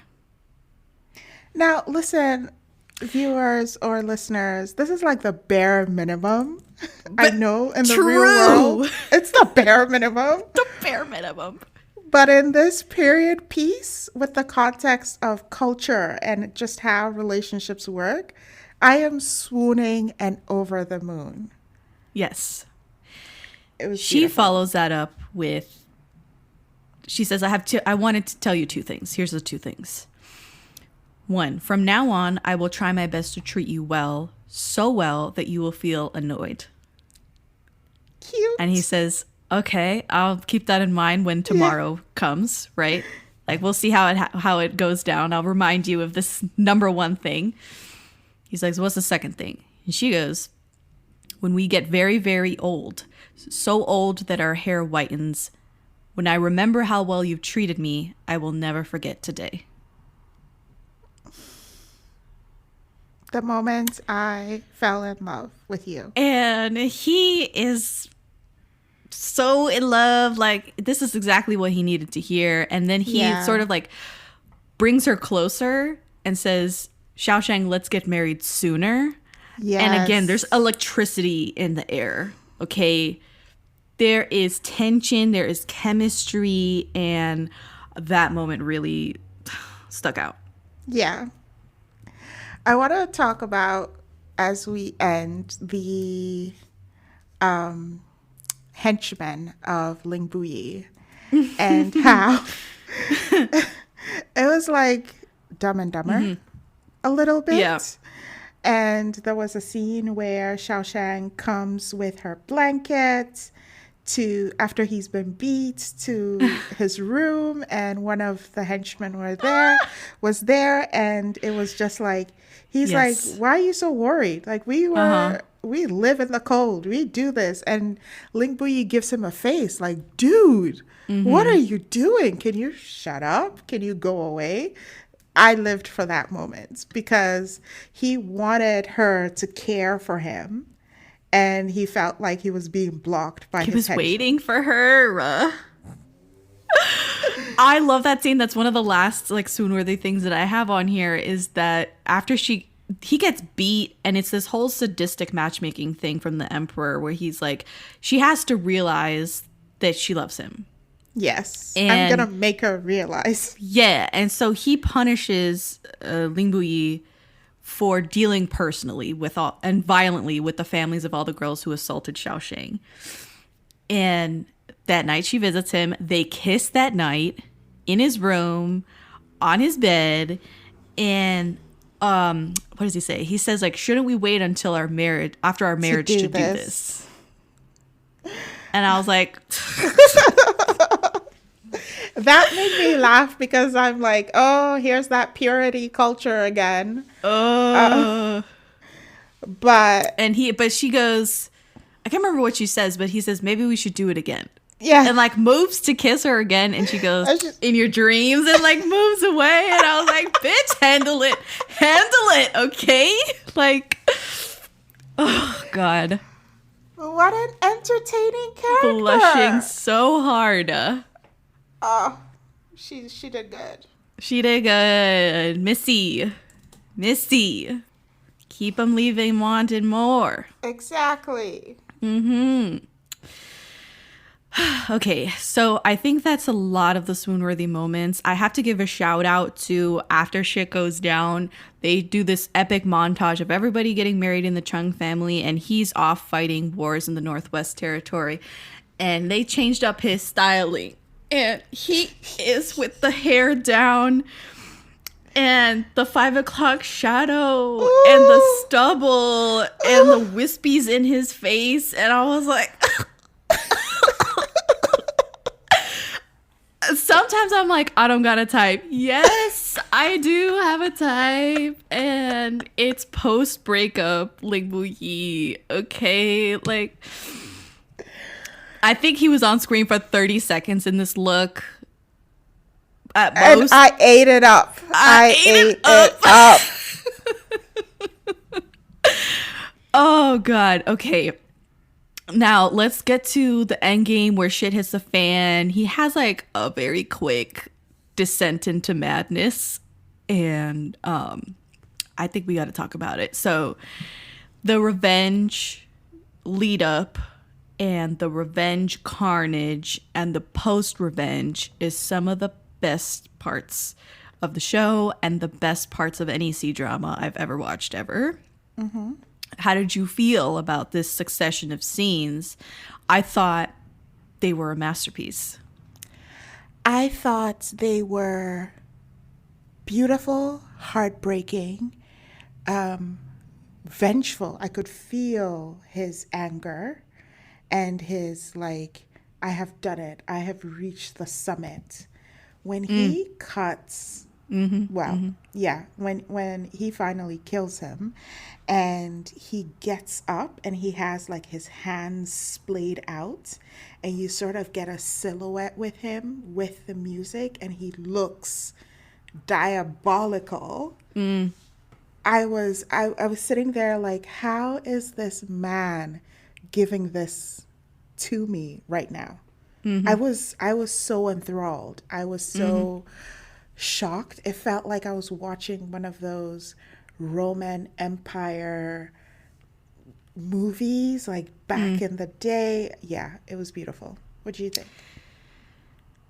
I think you see this sort of train wreck happen in slow motion, but in the context of the show, he falls off the wagon so quick.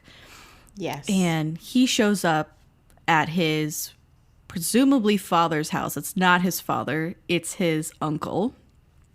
And he is to blame for a lot of most of the carnage and death that happened to the Hua family.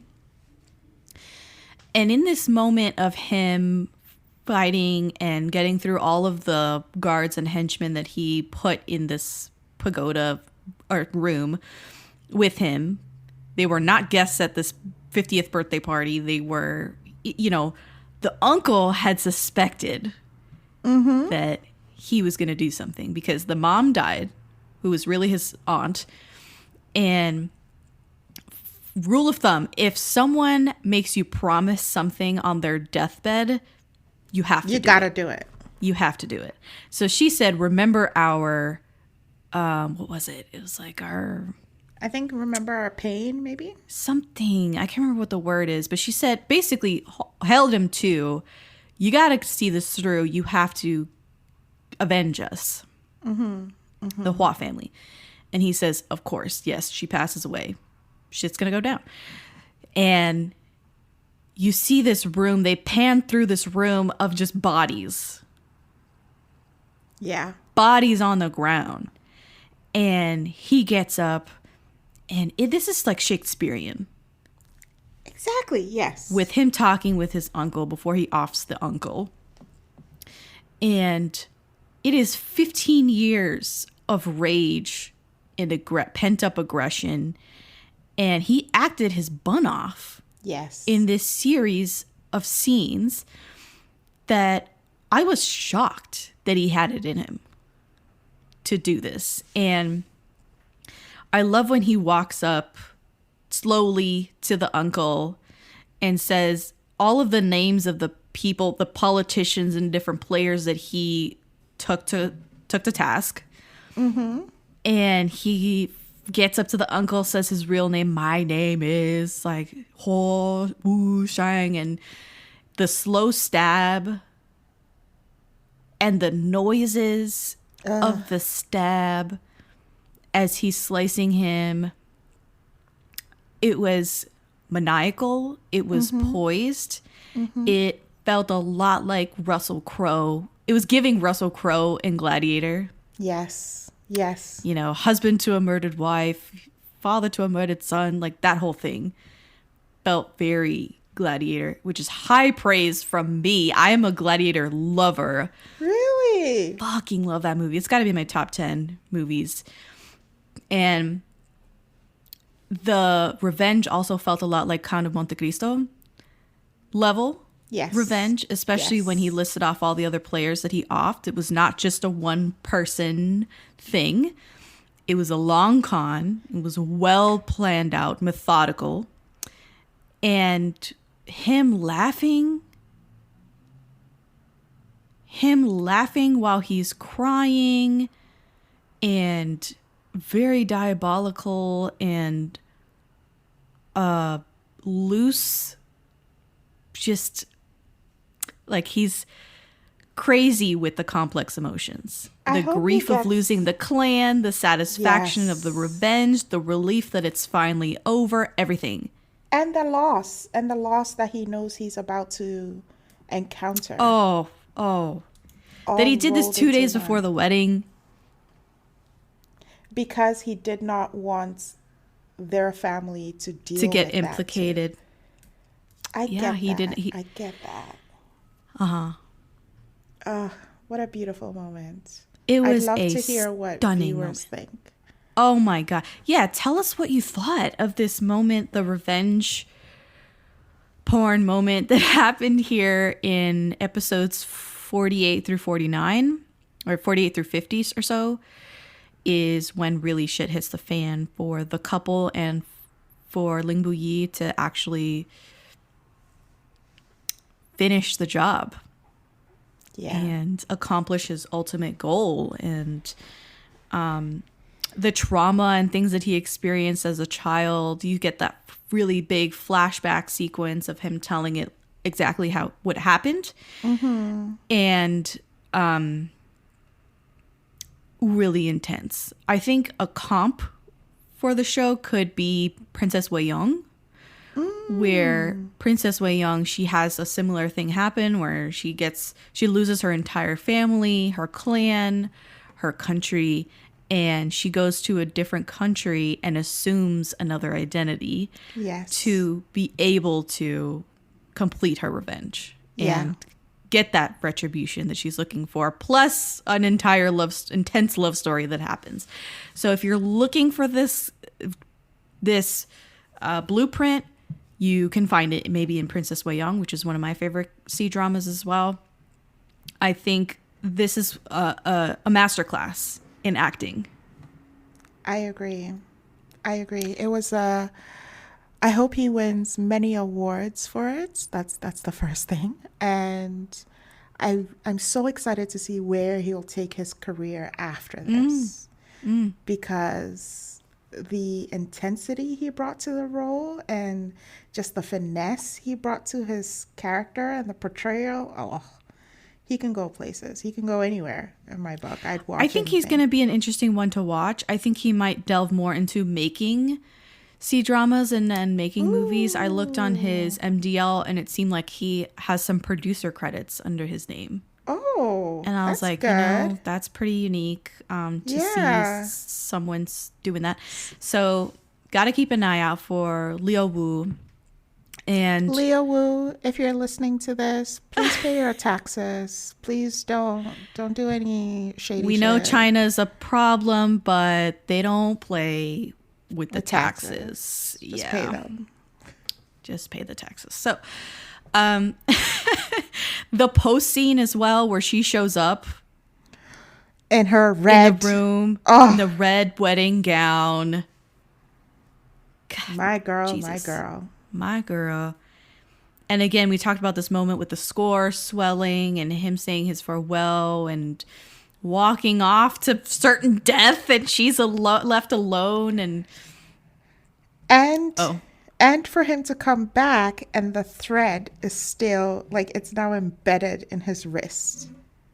Xiaosheng.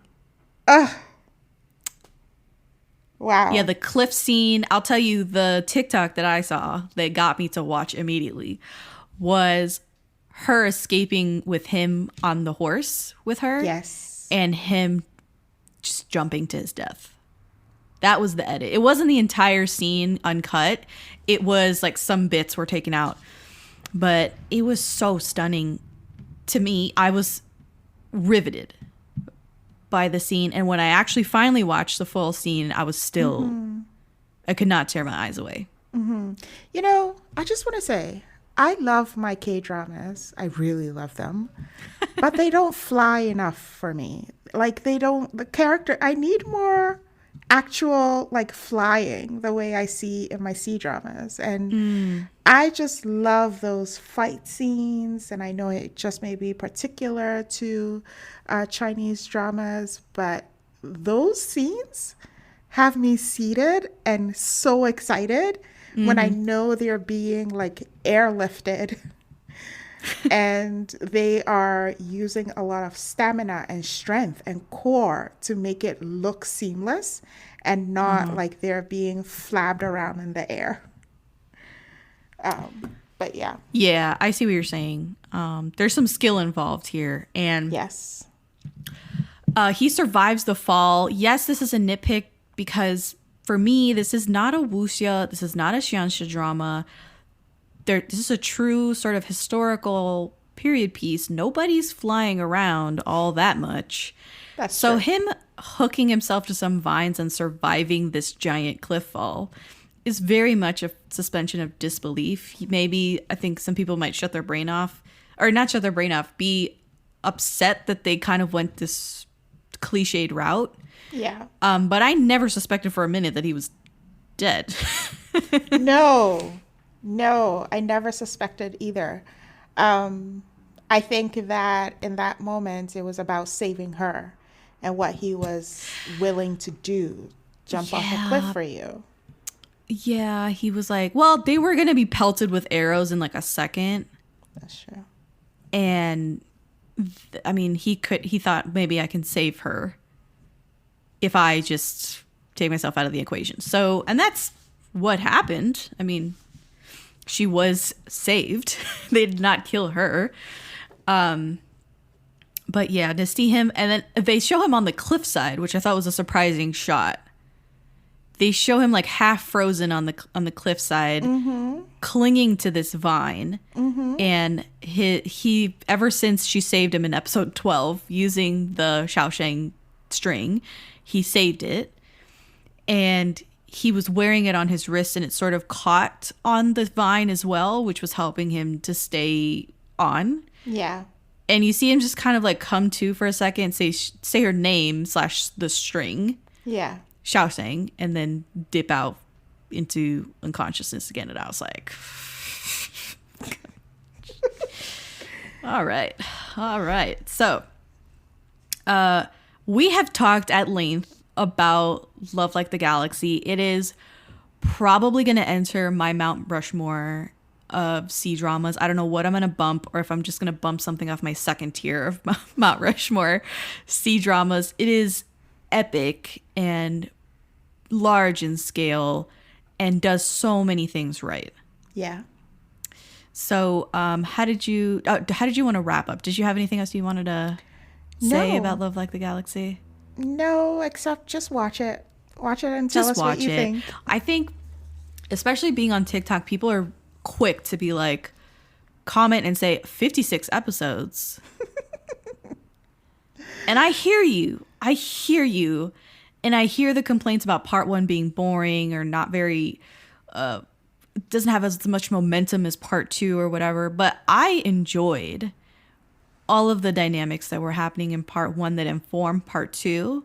Yes. And I don't feel like you can get into part 2 without watching part 1. I say give it a chance. I say everything that you think is going to be wrong with a show that's 50-something episodes.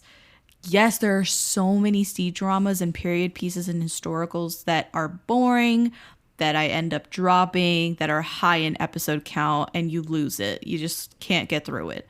This is not one of them. Yes, I agree. Just give it a chance. Just give it a chance. And again, shout out to Liliana from Tea and Soju and Caitlin from No Sleep for Dramas, because you guys have been talking to us about C-dramas and Love Like the Galaxy in particular. And it's been a really fun time on the socials with you guys. And again, if you are looking for another K-drama podcast, please, please, please listen to Kdrama Musings wherever you can find podcasts, and her Instagram and TikTok and all of the rest will be linked in the show notes. So Carol, I want to thank you again for doing a really long episode, 2.5 hours, but we did it. We talked at length about the show, and I hope we didn't leave anything out. Please come back. We talked about a lot of things. What was it? Search www, Love Between Fairy and Devil, Coffee Prince, and now Love Like the Galaxy. We are K-drama / C-drama girlies. Yes, we are. Through and through. And I love that for us. I love that for us. I'm Jessica, and this has been the Daebak K-Rambles Podcast.